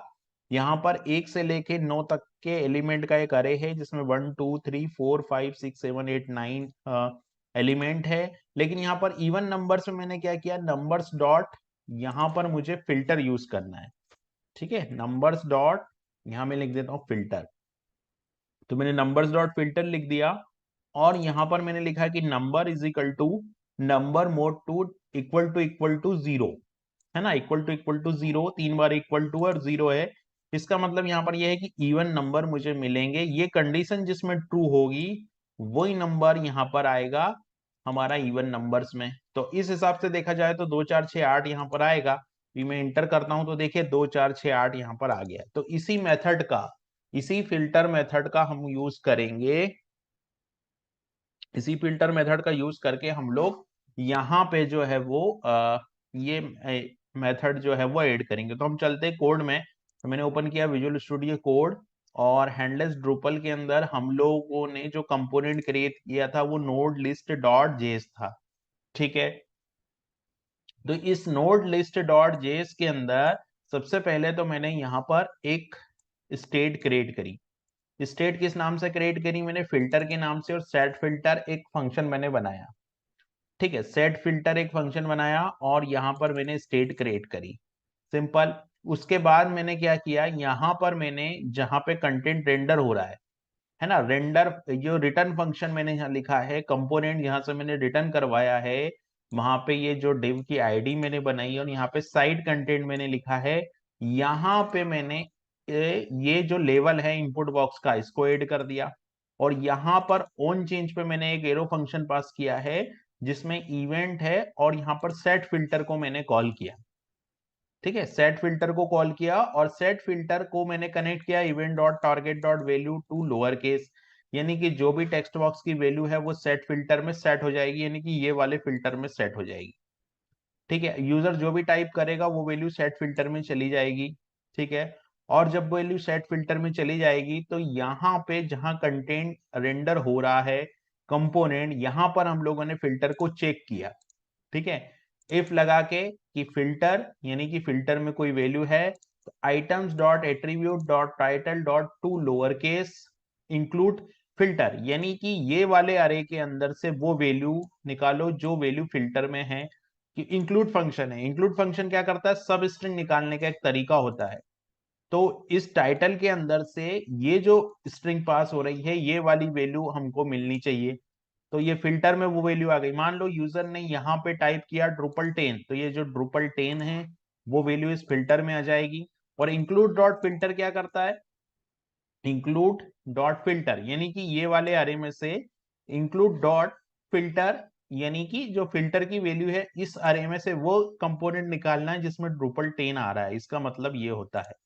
तो ये मैंने ले लिया, और ये मैंने टाइटल के लिए लिया था, सेम अप्रोच मैंने बॉडी के लिए लिया कि या तो टाइटल या बॉडी दोनों में से कोई में भी हो तो वो वैल्यू मेरे को मिल जाए। यहाँ पर मैंने और ऑपरेटर लगाया है और यहाँ पर मैंने एंड ऑपरेटर लगाया है, तो यहाँ पर ये लेफ्ट साइड वाला फिल्टर हो गया और राइट साइड वाला जो है यहाँ पर टाइटल और बॉडी हो गया। तो ये यहाँ से मेरे को वो आइटम जो है वो रिटर्न हो जाएंगे। तो इस तरीके से मेरा यहाँ पर जो है वो फिल्टर बॉक्स यहाँ पर मैंने ऐड किया। तो यहाँ पर फिल्टर फंक्शन की मदद से हम लोगों ने इस वैल्यू को फिल्टर किया। यहाँ पे हमने एक स्टेट यूज की है जिसका नाम फिल्टर है, और एक हम लोगों ने स्टेट के साथ साथ यहाँ पर हम लोगों ने इवेंट हैंडलिंग भी यूज की है, और इवेंट हैंडलिंग के बाद में हम लोगों ने फिल्टर और इंक्लूड फंक्शन भी यूज किए हैं इस वाले फिल्टर को फुलफिल करने के लिए। दोस्तों, हम लोग जो एप्लीकेशन बना रहे थे रिएक्ट और ड्रुपल के कॉम्बिनेशन से हम जो एप्लीकेशन बना रहे थे उसमें हम लोगों ने नोड लिस्ट कंपोनेंट जो है वो बना लिया था, और उसका जो आउटपुट है वो कुछ इस तरीके से था। अभी अभी तक हमारी एप्लीकेशन इतनी बन गई थी। ठीक है, अब हम बनाने के लिए जा रहे हैं यूजर लॉगिन कंपोनेंट या फॉर्म लॉगिन कंपोनेंट। तो लॉगिन फॉर्म का कंपोनेंट हमको बनाना है, और हम लोग ड्रूपल के डेटाबेस से लॉगिन करवाएंगे, मतलब हम लोग रिएक्ट से रिक्वेस्ट करेंगे, और जैसे ही यूजर लॉगिन फॉर्म पे सबमिट करेगा रिक्वेस्ट जाएगी ड्रूपल के डेटाबेस में, और वहां से आने वाले रिस्पांस के आधार पे यहाँ पे लॉगिन हो जाएगा। तो पहले तो मेरे को ड्रूपल, तो मैंने यहाँ पे ड्रूपल का जो सेटअप है मेरे लोकल में वो मैंने ऑन कर रखा है। ठीक है, और विजुअल स्टूडियो कोड में ये जो मेरा प्रोजेक्ट था हैंडलेस ड्रूपल, ये भी मैंने ऑन कर रखा है। यहाँ पे मुझे क्या करना था, जो हैंडलेस ड्रूपल था इसके अंदर मेरे को जो है वो यहाँ पर मैंने कंपोनेंट बना लिए थे। ठीक है, तो यहाँ कंपोनेंट मैंने नोड लिस्ट कंपोनेंट बना लिया था। अब मुझे नेक्स्ट कंपोनेंट बनाना है लॉगिन फॉर्म। तो सबसे पहले हम लोग फॉर्म बनाते हैं, उसके बाद हम लोग सोचेंगे कि क्या करना है, क्योंकि यहाँ पे हमको इवेंट हैंडलिंग भी लगेगी, फॉर्म हैंडलिंग भी लगेगी, और जावा स्क्रिप्ट का जो फेच एपीआई का कंसेप्ट है वो तो लगेगा ही लगेगा। ठीक है, तो मैं यहाँ पे एक कंपोनेंट बनाता हूँ, तो एक जेएस फाइल क्रिएट कर लेता हूँ। तो मैंने यहाँ पर लिखा न्यू फाइल, और यहाँ पर मैं बनाता हूँ लॉगिन फॉर्म डॉट जेएस। इसको मैंने एल कैपिटल रखा है क्योंकि ये कंपोनेंट फाइल है इसलिए, है ना। रिएक्ट की जो फेसबुक की जो गाइडलाइन है उसके हिसाब से जो कंपोनेंट बनेगा उसमें हमको फर्स्ट लेटर कैपिटल होना चाहिए। तो वो हम लोगों ने पूरा यहाँ पर रखा है।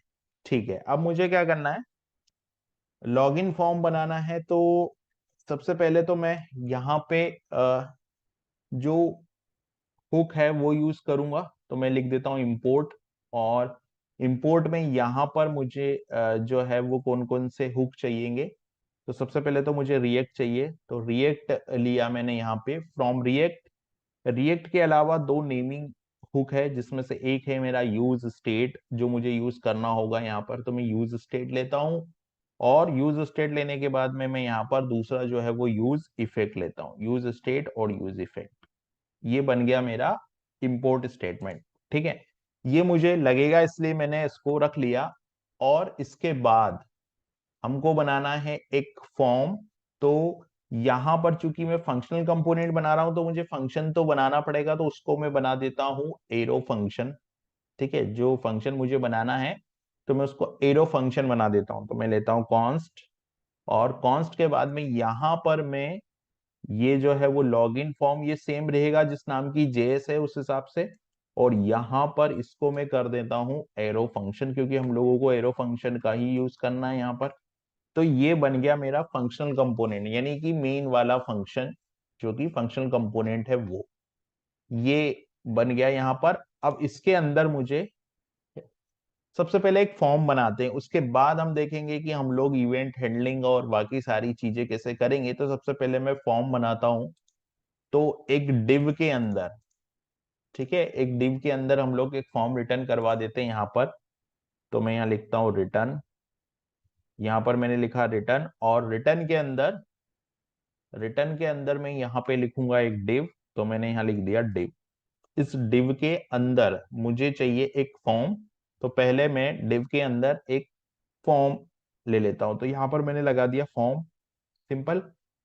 अब इस फॉर्म में चूंकि ये फॉर्म है और हम लोगों को इवेंट हैंडलिंग भी करनी है, तो हम लोगों को ऑन सबमिट कॉल करना पड़ेगा इवेंट। तो मैं ऑन सबमिट ले लेता हूं। और ऑन सबमिट पे जो मैं इवेंट बनाऊंगा वो बनाऊंगा हैंडल सबमिट। ठीक है, ये मेरा फंक्शन बनेगा जो कि ऑन सबमिट के लिए बनेगा। ठीक है, फॉर्म बनने के बाद जो दूसरा कंपोनेंट फॉर्म के अंदर जो पहला कंपोनेंट होगा वो एक इनपुट बॉक्स होगा। तो मैंने एक इनपुट बॉक्स लिया। इस इनपुट बॉक्स के अंदर मैं पहले इसका नेम प्रॉपर्टी यूज करूंगा। तो नेम में मैं दे देता हूं नेम, ये नेम हो गया। टाइप दूसरा मुझे बनाना पड़ेगा टाइप, और टाइप में मैं यहाँ पे लिख देता हूं टेक्स्ट। तो मैं टाइप में मैंने बना दिया टेक्स्ट। और फिर वैल्यू करके एक प्रॉपर्टी होगी वो यूज करनी पड़ेगी। तो वैल्यू में मुझे यहाँ पर वैल्यूज डॉट नेम ये लिखना होगा। अभी ये वैल्यूज क्या है, तो ये जो वैल्यूज है वो इसके लिए मैं बनाऊंगा एक स्टेट। तो अभी आप मान के चलिए कि ये एक स्टेट बनी हुई है। अभी स्टेट डिक्लेयर नहीं की है मैंने, लेकिन मेरे को एक स्टेट बनानी पड़ेगी जिसमें लिखना होगा वैल्यूज। तो वैल्यूज नाम की एक स्टेट है, और वैल्यूज डॉट नेम तो मैं यहाँ लिख देता हूँ इसको कुछ ऐसा कि यहाँ पे मैं लिख देता हूँ वैल्यूज। और वैल्यूज के बाद वैल्यूज डॉट नेम, तो मैंने यहाँ लिखा वैल्यूज डॉट नेम। सिंपल, ये वैल्यूज डॉट नेम हो गया, इसकी वैल्यू हो गई। अब मुझे ये देखिए एरर आ रही है क्योंकि सिस्टम बोल रहा है कि वैल्यूज आपने बनाई नहीं है लेकिन आपने यूज कर ली। तो अभी एरर को हमको इग्नोर करना है, हम लोग बाद में इसको डिक्लेयर करेंगे। ठीक है, फिर मैं लिखता हूं प्लेस होल्डर, और प्लेस होल्डर में मैं लिख देता हूं यूजर नेम। ठीक है, प्लेस होल्डर में मैं यूजर नेम लिख देता हूं। और फिर मुझे इस कंपोनेंट को कंट्रोल करने के लिए ऑन चेंज जो प्रॉपर्टी होती है उसका यूज करना है। तो मैं ऑन चेंज लिखूंगा, और ऑन चेंज में हैंडल इनपुट चेंज ये मैं सेम यूज करूंगा दूसरे वाले टेक्स्ट बॉक्स के लिए भी। और यहां पर जो है वो इनपुट बॉक्स को बंद कर दूंगा मैं। ठीक है, सेम यही कॉपी करूंगा मैं, और पासवर्ड के लिए भी यही बना दूंगा मैं। तो मैंने कॉपी किया। कॉपी करने के बाद पासवर्ड में हम जाएंगे, तो टाइप में हम लोग पासवर्ड कर देंगे। नेम में मैं पास कर देता हूं, टाइप में हम लोग पासवर्ड कर देते हैं। ठीक है, और यहां पर भी हम लोग पास कर देते हैं वैल्यूज, यानी कि ये name of input parameter, input का जो वाक्स है वो। और ये तो सेम ही रहेगा, ये दोनों के लिए सेम रहेगा। यहां पर आ जाएगा आपका पासवर्ड। ठीक है, ये तो बन गया मेरा इनपुट बॉक्स। अब चूंकि एक के नीचे एक आए इसलिए हम लोग टेम्परेली तौर पे एक बी आर यहाँ पर सेट कर देते हैं। और इसके नीचे आएगी सबमिट बटन। तो सबमिट बटन के लिए भी मैं एक बी आर यहाँ पे सेट कर देता हूँ। और फिर मुझे बनाना पड़ेगा एक इनपुट बॉक्स। तो मैं यहाँ पे लिखता हूँ इनपुट, तो मैंने लिया ये input, name is equal to, और नेम इज इक्वल टू मैंने यहाँ पे जो नेम था उसमें मैंने लिख दिया सबमिट। टाइप में मैंने यहाँ लिख दिया टाइप, और टाइप में भी मैंने टाइप की जो वैल्यू है वो भी मैंने दे दी यहाँ पर सबमिट।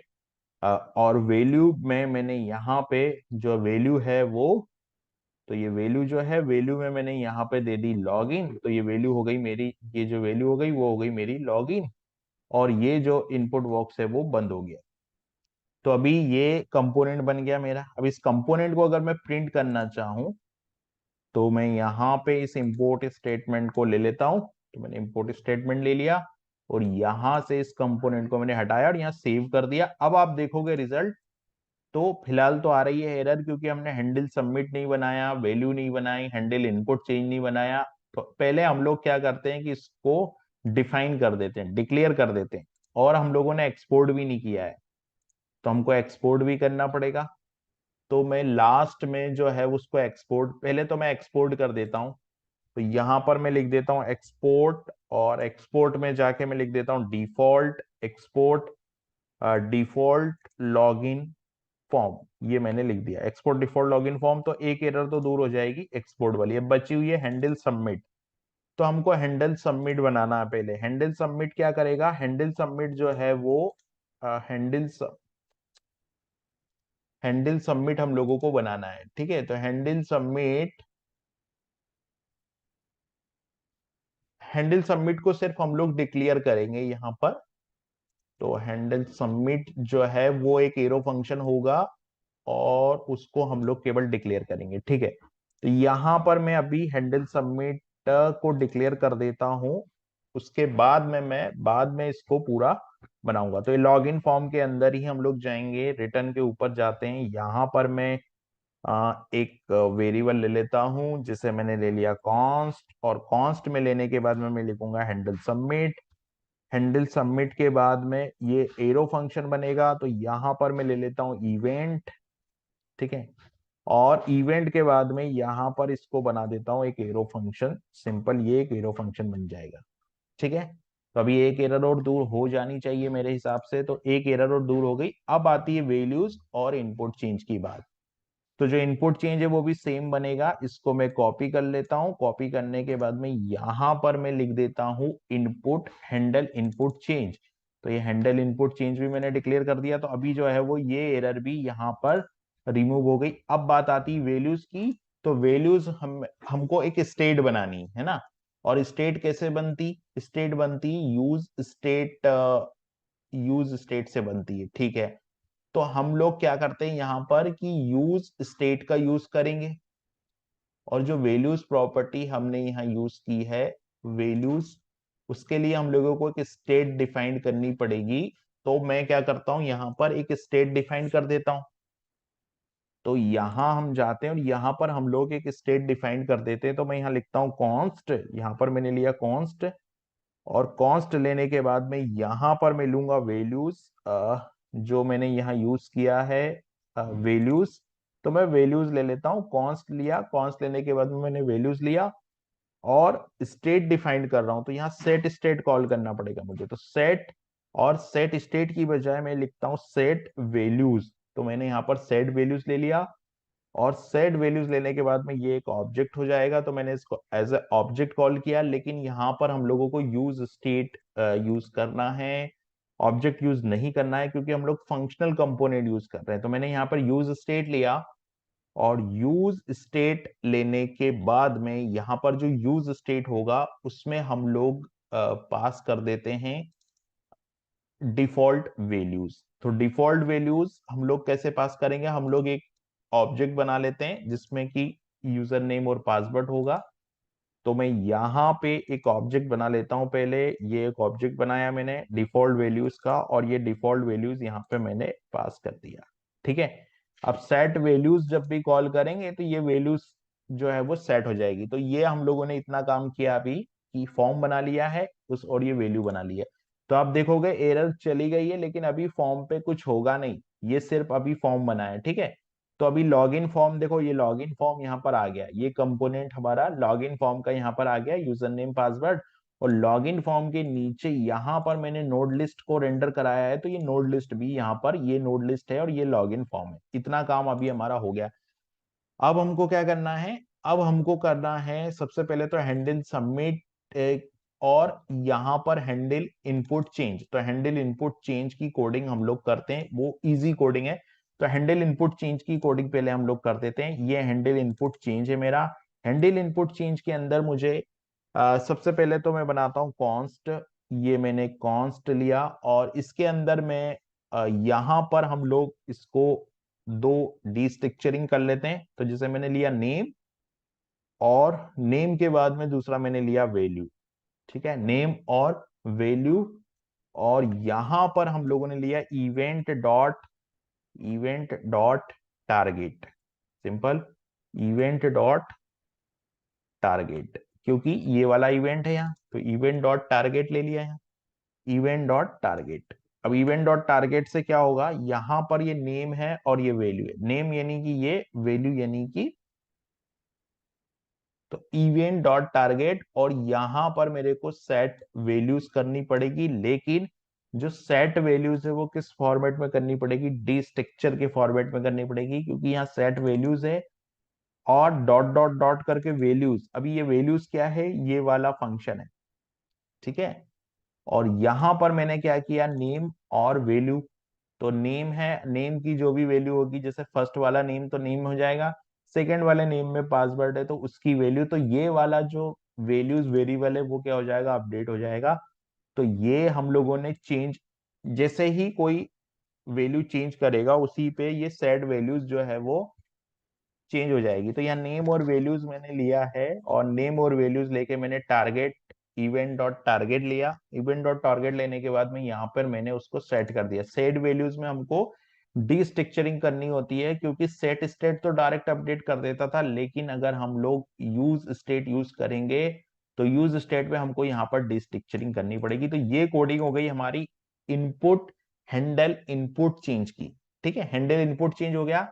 अब हमको बनाना है हैंडल सबमिट, यानी कि ये वाले फंक्शन की कोडिंग हमको करनी है। तो ये वाले फंक्शन की कोडिंग में हमको सबसे पहले तो इस वाले फंक्शन की कोडिंग में हमको कुछ और फंक्शन बनाने पड़ेंगे, यानी कि हमको अब एपीआई कॉल करनी पड़ेगी। तो एपीआई कॉल का जो पूरा काम है वो कहां पर होगा, हैंडल सबमिट में। सबसे पहले तो देखिए हैंडल सबमिट में मैं एक, हैंडल सबमिट को हम लोग अपडेट करेंगे, लेकिन पहले जो एक इनिशियल काम करना होता है हमको। अभी क्या होगा कि जैसे ये फॉर्म है ना, इस फॉर्म पे अगर मैं क्लिक करूंगा तो देखिए पेज रीलोड हो गया, पेज रीलोड हो गया। लेकिन रिएक्ट में तो पेज रीलोड नहीं होना चाहिए। क्यों नहीं होना चाहिए, क्योंकि रिएक्ट सिंगल पेज एप्लीकेशन है, लेकिन यहाँ पर पेज रीलोड हो रहा है। तो पेज रीलोड यहाँ पर इसलिए हो रहा है क्योंकि हम लोगों ने जो ब्राउजर का डिफॉल्ट बिहेवियर है उसको डिसेबल नहीं किया है। तो अगर हमको ब्राउजर का डिफॉल्ट बिहेवियर को डिसेबल करना है तो हमको event dot prevent default call करना पड़ेगा। तो हम लोग इवेंट डॉट प्रिवेंट डिफॉल्ट भी कॉल कर देते हैं यहाँ पर। तो इवेंट डॉट प्रिवेंट डिफॉल्ट को मैं यहाँ पे कॉल कर लेता हूँ। तो मैं यहाँ पे इवेंट डॉट प्रिवेंट डिफॉल्ट को कॉल कर लिया। अब आप देखोगे तो फॉर्म जो है वो रीलोड नहीं होगा। ये देखिए फॉर्म रीलोड होना बंद हो गया यहाँ पर, लेकिन अभी फॉर्म पे कुछ एक्शन नहीं है, इसलिए यहाँ पर कुछ नहीं दिख रहा है। तो अब मुझे क्या करना है, अब मेरा जो नेक्स्ट ऑब्जेक्ट है वो ये है कि मेरे को सबमिट की कोडिंग करनी है। लेकिन सबमिट की कोडिंग करने से पहले मुझे कुछ स्टेट क्रिएट करनी पड़ेगी, और स्टेट क्रिएट करना होगा और एपीआई कॉल करना होगा। तो अभी हम लोग जो है वो देखेंगे कि हैंडल सबमिट की कोडिंग हम लोग कैसे करेंगे लॉगिन फंक्शनैलिटी अचीव करने के लिए। और जब यूजर सक्सेसफुली लॉगिन हो जाएगा तो यहाँ पर लिखा आना चाहिए लॉगिन सक्सेस, और ये जो लॉगिन फॉर्म है उसकी जगह यूजर का नेम आना चाहिए। जैसे जो भी यूजर होगा वह वेलकम, यूजर का नेम और यूजर की ईमेल आईडी यहाँ पर लिखी आनी चाहिए, और लॉग आउट बटन आना चाहिए। तो वो सारा काम अब हम लोग करेंगे।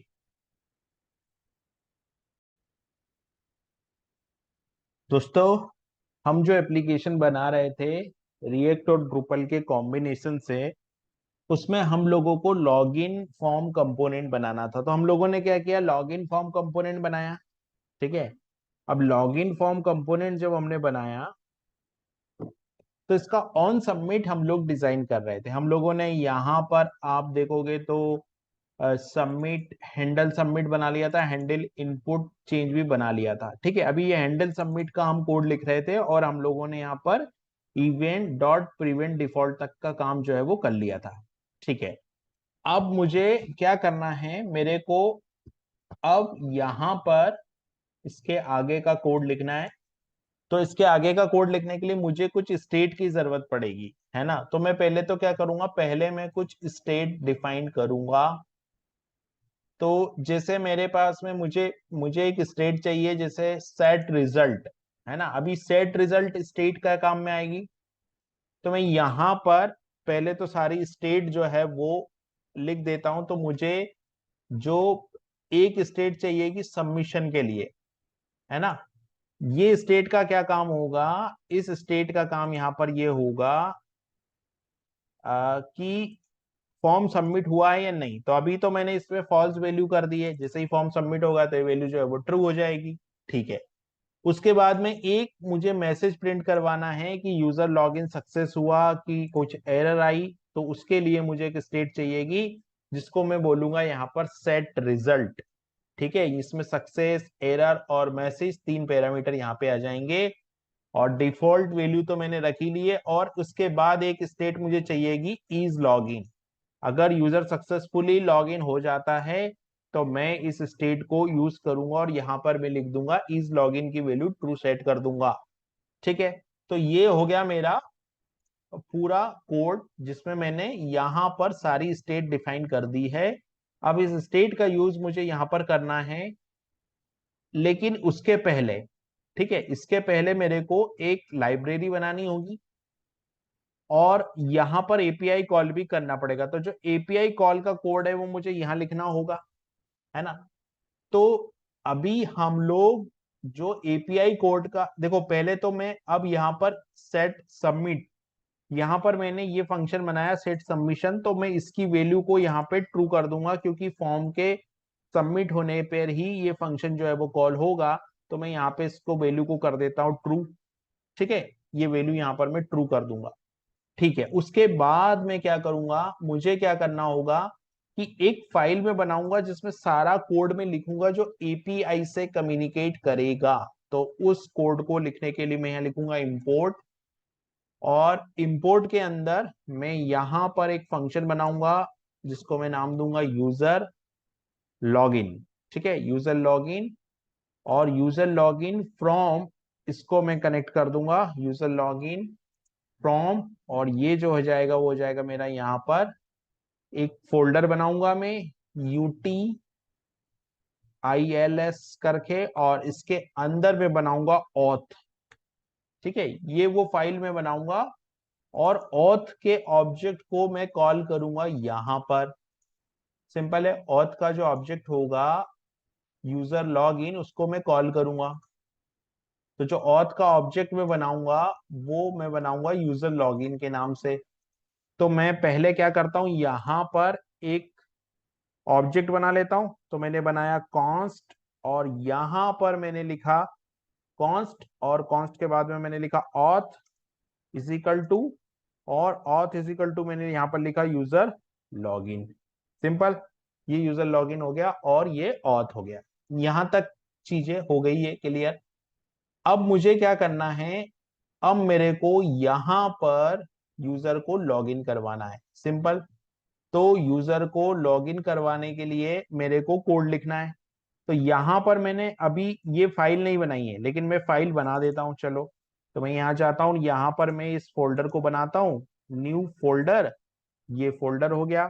और इस फोल्डर के अंदर मुझे auth डॉट जेएस फाइल बनानी है। तो मैं यहाँ पर न्यू फाइल क्रिएट करता हूँ और यहाँ पर auth डॉट जेएस बना देता हूँ। ठीक है, अब इसके अंदर मैं कोड लिखूंगा। फिलहाल मैं क्या करता हूँ, पहले कंपोनेंट का कोड लिखता हूँ, उसके बाद में सारी कोडिंग auth डॉट जेएस की हम लोग करेंगे। ठीक है, तो कंपोनेंट में हम लोग यहाँ पर हैंडल सबमिट की कर रहे थे। अभी हम लोगों ने डिफॉल्ट बिहेवियर जो है ब्राउजर का उसको डिसेबल कर दिया, और यहाँ पर सेट सबमिटेड की जो वैल्यू है उसको मैंने यहाँ पे ट्रू कर दिया। ठीक है, अब मेरे को करना क्या है, इसके आगे जो ऑथ वाला ऑब्जेक्ट मैंने बनाया ना, इससे मुझे कॉल करवाना है एक लॉगिन फंक्शन। तो ये साधारण फंक्शन नहीं होगा, ये प्रॉमिस कॉल करेगा। तो मैं लिखूंगा यहाँ ऑथ डॉट लॉगिन। तो मैं एक फॉर्म, ये फंक्शन बनाऊंगा लॉगिन, और इस फंक्शन के अंदर मैं पास करूंगा वैल्यूज। अब ये वैल्यूज क्या है, वैल्यूज डॉट नेम, ये टेक्स्ट बॉक्स की वैल्यू है, ठीक है। और वैल्यूज डॉट पास, तो यूजर नेम और पासवर्ड यहाँ पास हो जाएगा। अब ये फंक्शन कॉल करेगा और रिटर्न करेगा मेरे को क्या, ये फंक्शन कॉल करेगा और ये फंक्शन रिटर्न करेगा एक प्रॉमिस। तो जो प्रॉमिस का ऑब्जेक्ट है वो डॉट देन करके मुझे रिसीव करना पड़ेगा। तो मैं यहां लिखूंगा डॉट देन, और डॉट देन लेने के बाद में डॉट देन जो है वो एक एरो फंक्शन होगा। और इस एरो फंक्शन के अंदर मुझे सेट सबमिटेड को फॉल्स करवा देना है, क्योंकि ये जो है वो एरो फंक्शन के अंदर मेरे को सबसे पहले क्या करना है, यहाँ पर कॉल करना सेट सबमिटिंग जो वैल्यू है, और इसको मुझे करवाना है फॉल्स। तो इसको मैं फॉल्स करवा दूंगा यहाँ पर, ठीक है। ये फॉल्स हो गया। उसके बाद में set login, set login true, ठीक है। क्योंकि एरर नहीं आएगी तो ये चलेगा, एरर आएगी तो कैच में जाएगा। तो ये सारी चीजें एरर नहीं आने पे होगी। तो मैं यहां लिख दूंगा सेट रिजल्ट। और सेट रिजल्ट में मैं क्या करता हूं, सेट रिजल्ट चूंकि एक ऑब्जेक्ट है, तो एक ऑब्जेक्ट के फॉर्मेट में इसको हम लोग लेते हैं। और इस ऑब्जेक्ट के फॉर्मेट में हम लोग लेते हैं सक्सेस, और सक्सेस फंक्शन को मैं बोल देता हूं ट्रू, ठीक है। और मैसेज हमको देना है, तो मैं यहां लिख देता हूं मैसेज, और मैसेज में मैं बोल देता हूं लॉगिन सक्सेस। यूजर जो है वो लॉगिन हो जाएगा इससे, ठीक है। तो लॉगिन सक्सेस ये मैंने बोल दिया एज ए ऑब्जेक्ट के तौर पर। तो ये फंक्शन हो गया लॉगिन, यानी कि ऑथ डॉट लॉग इन किया, और अगर लॉग इन सक्सेस हो गया तो ये सारी चीजें हुई। अब क्या होगा, अगर मान लो लॉग इन सक्सेस नहीं होता है तो क्या होगा, तो यहां आ जाएगा डॉट कैच, ठीक है भाई। या तो ट्रू होगा या फॉल्स होगा। मान लो लॉग इन सक्सेस नहीं हुआ, कुछ एरर आ गई, एपीआई कम्युनिकेशन में कोई एरर आ गई मान लो, तो क्या कॉल होगा, केच कॉल होगा, और केच में आ जाएगा यहाँ पर एरर। तो मैं इसको एरर कर देता हूं, और इस एरर को यहां पर मैं कॉल कर देता हूं एरर, ठीक है। ये एरर हो गया यहां पर कॉल। अब जो एरर वाला कोड है ना, एरर में क्या करना होगा मुझे, एरर में मुझे अपोजिट करना है। अपोजिट मतलब जैसे मैंने यहां पर सेट सबमिटिंग ट्रू किया, तो ये तो सेम होगा, सेट सबमिटिंग फॉल्स करना पड़ेगा यहां पर, तो ये फॉल्स हो जाएगा, ठीक है। उसके बाद जो दूसरा है सेट लॉगिन, तो सेट लॉगिन भी फॉल्स हो जाएगा। तो मैं यहाँ पे सेट लॉगिन को भी फॉल्स कर देता हूँ, सेट लॉगिन भी फॉल्स हो गया, सिंपल। और सेट लॉगिन के बाद सेट रिजल्ट आएगा, तो सेट रिजल्ट में एरर आ जाएगी। तो मैं लिख देता हूँ सेट रिजल्ट, और सेट रिजल्ट क्या है, मेरे पास में एक ऑब्जेक्ट है। तो इस ऑब्जेक्ट में मैं यहाँ लिख देता हूँ एरर, और एरर में लिख देता हूँ ट्रू, क्योंकि ये एक ऑब्जेक्ट है। और यहाँ मैसेज लिख देता हूँ, मैसेज में मैं लिख देता हूँ यहाँ पर मैं टेम्पलेट स्ट्रिंग का यूज करूंगा, और मैं यहाँ लिख देता हूँ लॉगिन। और लॉगिन के बाद में लिख देता हूँ एरर, लॉगिन एरर, और लॉगिन एरर के बाद में यहाँ पे टेम्पलेट स्ट्रिंग है, तो टेम्पलेट स्ट्रिंग के अंदर में लिख देता हूँ error dot message, simple, error dot message. ये हो गया मेरा काम किसका, लॉगिन का। तो लॉगिन ये फंक्शन इतना काम करेगा, हैंडल सबमिट, ठीक है। अब हम लोगों को क्या था कि जब हैंडल सबमिट तो हम लोगों ने बना दिया है, हैंडल सबमिट से इतना काम हो भी गया है। अब मुझे क्या करना है, मुझे यहां पर कंपोनेंट को रेंडर करवाना पड़ेगा। कंपोनेंट अभी रेंडर हो गया, फॉर्म रेंडर हुआ है, ठीक है। फॉर्म रेंडर हुआ है, लेकिन मेरे को यहाँ पर लॉग आउट बटन भी रेंडर करवानी पड़ेगी। अगर देखिए लॉग आउट बटन क्यों रेंडर कराना पड़ेगा मेरे को, मान लो यहाँ पर लॉग इन सक्सेसफुल हो गया, लॉग इन सक्सेसफुल हो गया, तो मुझे क्या करना पड़ेगा, लॉग आउट बटन को रेंडर कराना होगा। तो हम लोग इस कोड को उठा के यहाँ से कट करते हैं, और बेटर सीक्वेंस मैनेज करने के लिए हम लोग यहाँ पे जाते हैं और ये वाला हैंडल इसको कर देते हैं हैंडल इनपुट चेंज। ये इवेंट के लिए हो गया, ये सबमिट के लिए हो गया। और यहां पर अब मुझे एक कोड लिखना है और वो कोड मुझे लिखना है इज लॉगिन के लिए। तो मैं यहाँ क्या करता हूं, यहाँ पे मैं जाता हूं, यहाँ पे मैं एक फंक्शन स्टार्ट करता हूं, यहाँ ये फंक्शन स्टार्ट करता हूं और यहाँ लिखता हूं इफ लिखने के बाद में यहाँ पे मैं लिखता हूं इज लॉग्ड इन। ठीक है, ये ऐसा होगा इफ लॉगिन और यहाँ जाएगा रिटर्न, तो ये रिटर्न हो गया। और इस रिटर्न के अंदर मेरे को एक डिव कॉल करना है, तो मैंने रिटर्न के अंदर डिव कॉल कर दिया और डिव के अंदर एक पैराग्राफ ले लूंगा, ये पैराग्राफ हो गया। इस पैराग्राफ के अंदर मुझे मैसेज देना है कि यू आर लॉग्ड इन, तो ये पैराग्राफ मैंने ले लिया। तो इस पैराग्राफ को मैं यहाँ पे कर देता हूँ रेंडर, ये हो गया। अब मुझे एक कंपोनेंट और बनाऊंगा, मैं कंपोनेंट क्या बनाऊंगा, यूजर करके कंपोनेंट बनाऊंगा और यूजर कंपोनेंट को मैं रेंडर कर दूंगा। अभी यूजर कंपोनेंट को मुझे इंपोर्ट भी करना पड़ेगा, तो मैं यूजर कंपोनेंट को इंपोर्ट कर लूंगा।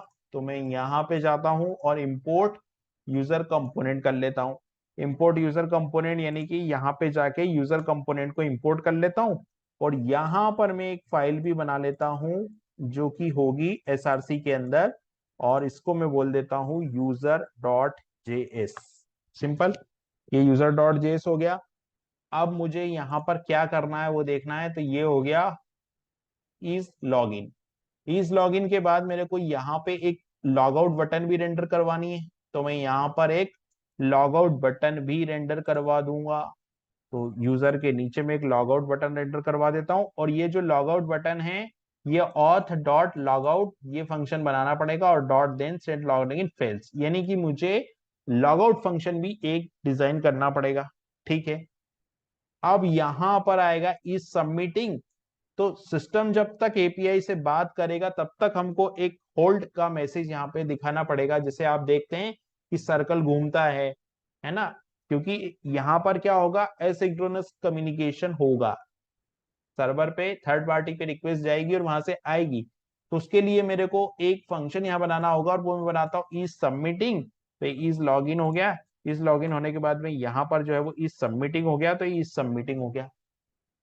ये फंक्शन इस सबमिटिंग भी हो गया। तो ये पूरी कोडिंग जो थी वो कंपोनेंट की हो गई। अब मुझे यूजर कंपोनेंट बनाना है और यूजर कंपोनेंट बनाने से पहले मुझे ऑथ डॉट जेएस बनाना, तो हम चलते हैं ऑथ डॉट जेएस के अंदर।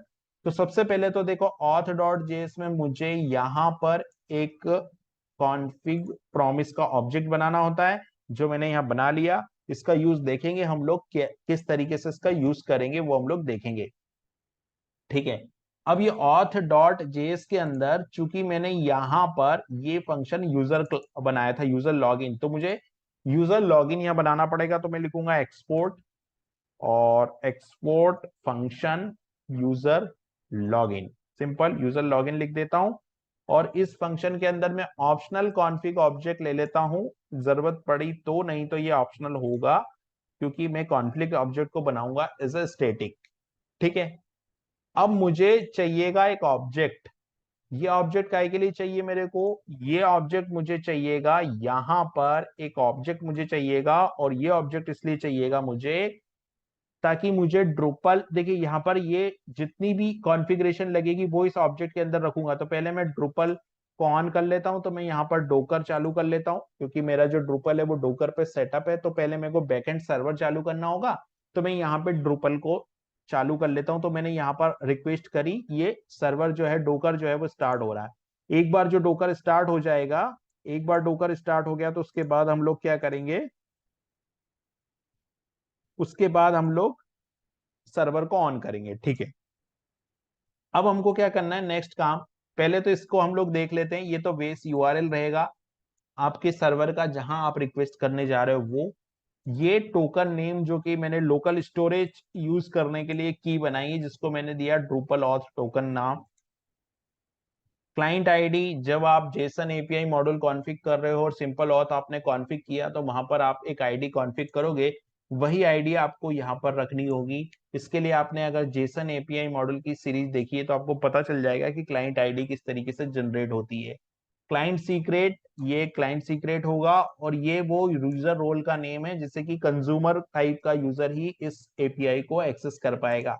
तो ये मैंने यहाँ पर यूजर स्कोप में कंज्यूमर डाल दिया, और यहाँ पर एक्सपायर मार्जिन 0 ये कर दिया। ये तो हो गया मेरा कॉन्फिग ऑब्जेक्ट। ठीक है, कॉन्फिग ऑब्जेक्ट के बाद में मुझे बनाना पड़ेगा लॉगिन फंक्शन। तो हम लोग देखते हैं लॉगिन फंक्शन किस तरीके से वर्क करेगा। यहाँ पर मैंने इसको डिस्ट्रक्चरिंग करवा दिया, और अब हम लोग इसको कॉन्फिग के थ्रू ही यूज करेंगे। ठीक है, अब यहां पर मैं बनाता हूं एक फंक्शन, और वो फंक्शन होगा मेरा लॉगिन फंक्शन। तो जो लॉगिन फंक्शन है मेरा, वो किस तरह से काम करेगा वो हम देख लेते हैं।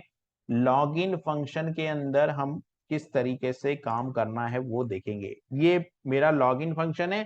अब लॉगिन फंक्शन की एक एक लाइन हम देखते हैं। यहां पर हम लोग ने एसिंक्रोनस मोड में कॉल करने के लिए इस फंक्शन को एसिंक्रोनस बनाया है, और यहाँ पर लॉगिन फंक्शन है। तो आप देखोगे लॉगिन फंक्शन यहाँ पे कॉल हो रहा है। यहाँ पर आप देखोगे तो ये लॉगिन फंक्शन, और यहाँ पर मैंने यूजर नेम और पासवर्ड पास किया है। ठीक है, तो यहाँ पर आप देखोगे तो ये यूजर नेम आ गया, ये पासवर्ड आ गया। उसके बाद में फॉर्म डेटा क्लास का यहाँ मैंने ऑब्जेक्ट बनाया है, और यहाँ पर वो सारी चीजें मैंने कॉल की जो एक एपीआई को कॉल करने के लिए होती है। जैसे कि यहाँ पर मुझे इस फॉर्म डेटा ऑब्जेक्ट के अंदर मुझे ये रखना है, क्लाइंट आईडी रखनी है, और ये पांचों पैरामीटर रखने हैं, फॉर्म आईडी। ठीक है, तो यहाँ पर पहला पैरामीटर यहाँ तो एज ए पासवर्ड ही आएगा। यहाँ पे मैंने कॉन्फिग ऑब्जेक्ट से क्लाइंट आईडी निकाली, कॉन्फिग ऑब्जेक्ट से क्लाइंट सीक्रेट निकाली, क्लाइंट कॉन्फिग ऑब्जेक्ट से स्कोप, और यहाँ पे यूजर नेम और पासवर्ड जो था वो मैंने रखा। उसके बाद में ट्राई ब्लॉक के अंदर मैंने फेच एपीआई में अवेट लगाया। अवेट इसलिए लगाया कि ये एसिंक्रोनस कॉल होगा, ये सर्वर पे रिक्वेस्ट जाएगी, तो यहाँ पर इसको अवेट लगा दिया। यहाँ पे अवेट लगाने के बाद में यहाँ पे कॉन्फिग डॉट बेस, तो ये बेस यूआरएल जो है मेरे ड्रूपल प्रोजेक्ट का, वो बेस यूआरएल यहाँ हो जाएगा। उसके बाद में ऑथ और टोकन, और यहाँ पर मैंने पास किया है एक ऑब्जेक्ट। इस ऑब्जेक्ट का मतलब यहाँ पर ये है मेथड पोस्ट की, ये पोस्ट रिक्वेस्ट होगी। हेडर के अंदर मैंने दिया accept application JSON content type, और बॉडी के अंदर मैंने पास कर दिया फॉर्म डेटा। ये सारा data as a config as a authentication मैंने यहाँ पे पास कर दिया।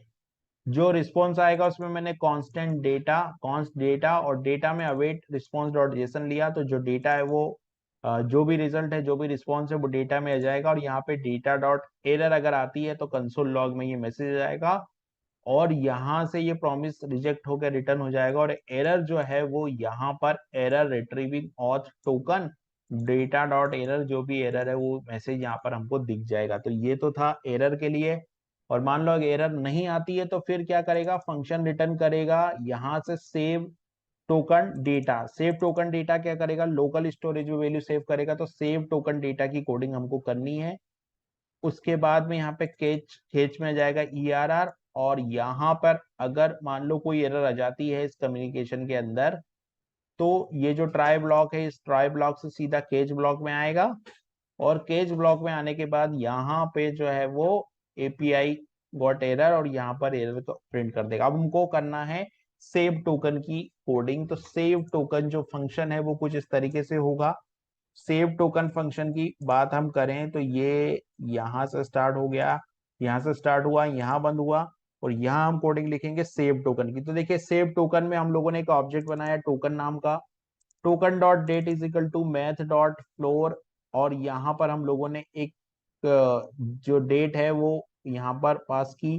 तो यहाँ पे हम लोगों ने डेट पास की, एक्सपायर डेट जो भी एक्सपायर टाइम होगा, और इसको local storage dot set item. अब local storage dot set item का क्या मतलब है यहाँ पर, कि ये पूरा लोकल स्टोरेज में सेव हो जाएगा, ब्राउजर की मेमोरी में भी पूरा जो डेटा है वो सेव हो जाएगा। और कैसे सेव होगा, एज ए ऑब्जेक्ट के फॉर्म में सेव होगा।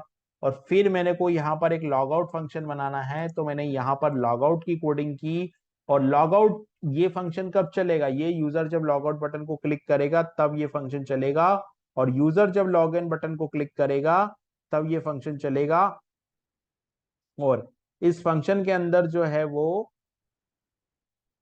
इस फंक्शन के अंदर मैंने प्रॉमिस को रिटर्न करवा दिया, और प्रॉमिस रिटर्न करवा देने के बाद में यहाँ पर प्रॉमिस को मैंने रिटर्न करवा दिया और प्रॉमिस को रिटर्न कर देने के बाद में यहाँ पर मैंने रिजोल्व आइटम में ये पास कर दिया। तो इस तरीके से मैंने क्या किया है कि इस वैल्यू को यहाँ पर रिटर्न करवाया। तो मैंने लॉग इन फंक्शन बना लिया, लॉग आउट फंक्शन बना लिया और सेव टोकन फंक्शन बना लिया। 3 फंक्शन मैंने बना लिया। अभी मेरे को एक फंक्शन, यहाँ पर मुझे 3 फंक्शन और बनाने हैं।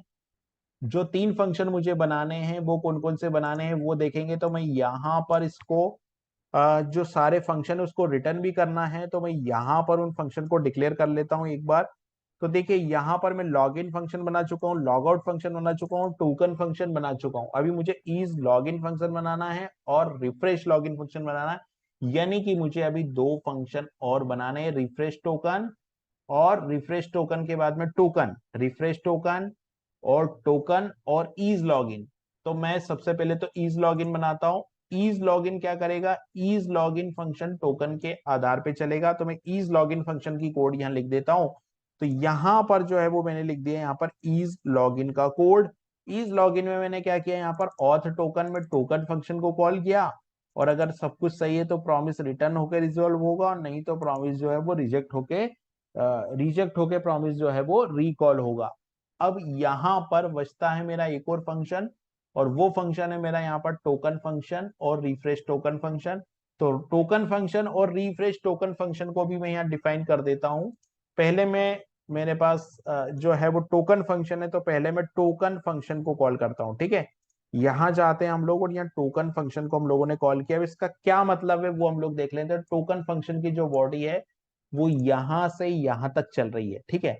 तो यहाँ पर हम लोगों ने टोकन नाम का एक ऑब्जेक्ट लिया, रेफरेंस लिया, और लोकल स्टोरेज क्या है, जावास्क्रिप्ट का डिफॉल्ट ऑब्जेक्ट है। तो local storage dot gate item token name, token name यानी कि ये वाला नेम, ये वाला नेम अगर सेट है तो ये वाला नेम, इसका मतलब यहाँ पर ये है। तो मैं क्या करूंगा, ये वाला जो फंक्शन है मेरा is log in token, token के अंदर ये token name is not equal to null, और local storage get item config dot token name, ये जो है अगर यहाँ पर ये कंडीशन जो है वो ट्रू हो जाती है ना, ये कंडीशन ट्रू हो जाती है कि नॉट इक्वल टू नल है, वो नल के इक्वल नहीं होना चाहिए, तो क्या होगा, ये वाली कोडिंग चलेगी और नहीं तो फॉल्स चलेगा। तो यहां पर जो है वो हमको मिल जाएगा गेट आइटम टोकन नेम, जो है वो हमको रिटर्न कर देगा। ठीक है, ये तो हुआ इस लोकल स्टोरेज की बात, जो हमने लोकल स्टोरेज में अपडेट किया। और यहाँ पर हमने देखा कि टोकन जो है वो इक्वल नहीं है, तो प्रॉमिस क्या हो, रिजेक्ट प्रॉमिस यहाँ पर कॉल हो जाए, रिजेक्ट का प्रॉमिस कॉल हो जाए। यहाँ पर हम लोगों ने एक्सपायरेट और एक्सपायर टोकन को टोकन में डाल दिया, और यहाँ पर मैंने ये एक्सपायर की कैलकुलेशन की, ये डेट की, और यहाँ पर रिफ्रेश टोकन फंक्शन को कॉल किया, और यहाँ पर रिजोल्व प्रॉमिस को हम लोगों ने रिटर्न किया। हालांकि यहाँ पे एसिंक लगा था तो प्रॉमिस तो रिजोल्व ही रिटर्न होता, लेकिन फिर भी मैंने यहाँ पर इसको रिटर्न कर लिया। अब हमको देखना है यहाँ पर रिफ्रेश टोकन एक फंक्शन और बनाना है, और रिफ्रेश टोकन के बाद हम लोगों ने कौन सा रिफ्रेश टोकन नहीं बनाया, तो अभी हम लोग रिफ्रेश टोकन को बाद में बनाते हैं। पहले हम लोग इस फंक्शन को, इस कोड को रन करके चला के देखते हैं। तो मैं यहाँ पे चालू कर लेता हूँ। सबसे पहले टर्मिनल स्टार्ट कर लेते हैं हम लोग। यहाँ टर्मिनल स्टार्ट किया मैंने, और यहाँ पर CRA के अंदर में गया, CLS के अंदर गया, DIR किया, CD में जाकर यहाँ पर हैंडलेस ड्रूपल के अंदर गया, CLS किया, और यहाँ पर NPM स्टार्ट किया मैंने, NPM स्टार्ट, ये NPM स्टार्ट हो गया। ठीक है, अभी क्या होगा, एक बार फिर से अगर मैं इसको गो थ्रू करूँ, तो अभी तो हमको यूजर कंपोनेंट बनाना बाकी, यूजर कंपोनेंट हमने नहीं बनाया, और रिफ्रेश टोकन वाला फंक्शन भी हम लोगों ने नहीं बनाया। लेकिन हमने ओवरऑल कितने फंक्शन बनाए आप देखोगे, तो ओवरऑल यहाँ पर जो फंक्शंस हैं मेरे पास, वो कितने हैं,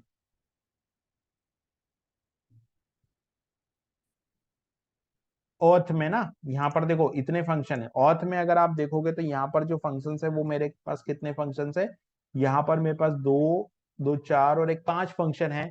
5 फंक्शन में से 4 की कोडिंग मैंने यहाँ पे लिख ली है। अब हम देखते हैं कि एप्लीकेशन में कुछ एरर आ रही है कि हाँ, और refresh token is not defined, refresh token is not defined, तो हमको रिफ्रेश टोकन को डिफाइन करना होगा। फिलहाल मैं क्या करता हूँ, रिफ्रेश टोकन को सिर्फ डिफाइन कर देता हूँ, कॉल में बाद में करूंगा। तो मैं यहाँ रिफ्रेश टोकन लिख देता हूँ, और इसकी डेफिनेशन जो है वो हम लोग बाद में डिजाइन करेंगे। पहले हम लोग इतना कोड चला के देखते हैं। तो मैंने लिखा फंक्शन रिफ्रेश टोकन और इज इक्वल टू दिस। तो ये फंक्शन रिफ्रेश टोकन मैंने बना दिया। फंक्शन रिफ्रेश टोकन बना दिया तो अभी जो है वो एरर जानी चाहिए, तो एरर चली गई आप देख रहे हो, और ये कंटेंट भी आ गया और यहाँ पर यूजर लॉगिन फॉर्म भी आ गया। अब मैंने क्या किया, यहाँ से यूजर लॉगिन किया, आप तो देख रहे हो लॉग्ड इन होल्ड राइट, ये यहाँ पे कंपोनेंट चालू हो गया, लॉग्ड इन होल्ड राइट। अब अगर मान लो यहाँ पे कोई एरर आ जाती तो यहाँ एरर मैसेज आएगा, और अगर यूजर लॉगिन हो जाएगा तो यूजर लॉगिन मैसेज आएगा। यहाँ पर कोई एरर आई है तो हम लोग चलते हैं, क्या एरर आई है कंसोल में, हमको पता चलेगा क्या एरर है।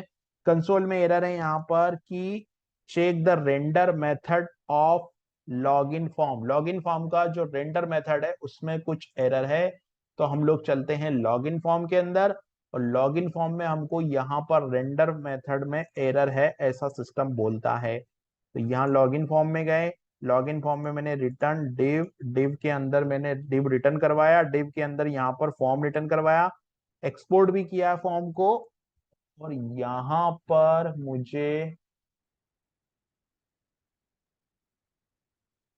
यहाँ पर 1 सेकेंड, यहाँ पर क्या है, इनवैलिड एक्सपेक्टेड स्ट्रिंग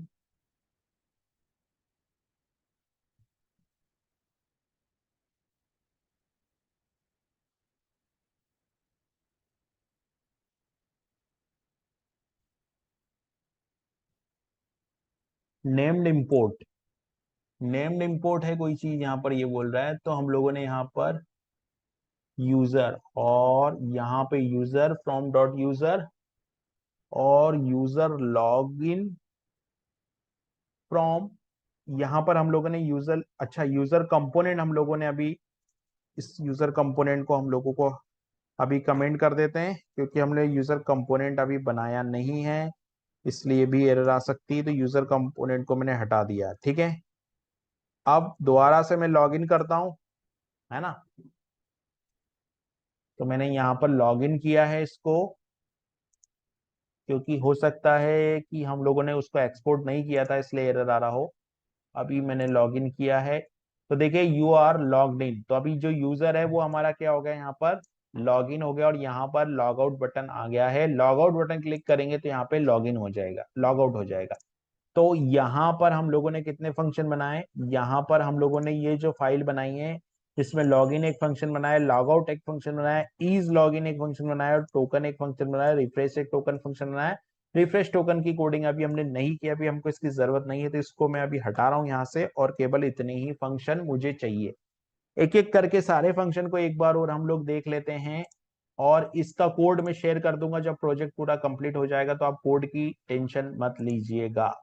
ठीक है, यहां पर मैंने लॉगिन फंक्शन बनाया, लॉगिन फंक्शन यहाँ से स्टार्ट हो रहा है ना, ये लॉगिन फंक्शन यहाँ से स्टार्ट हो रहा है।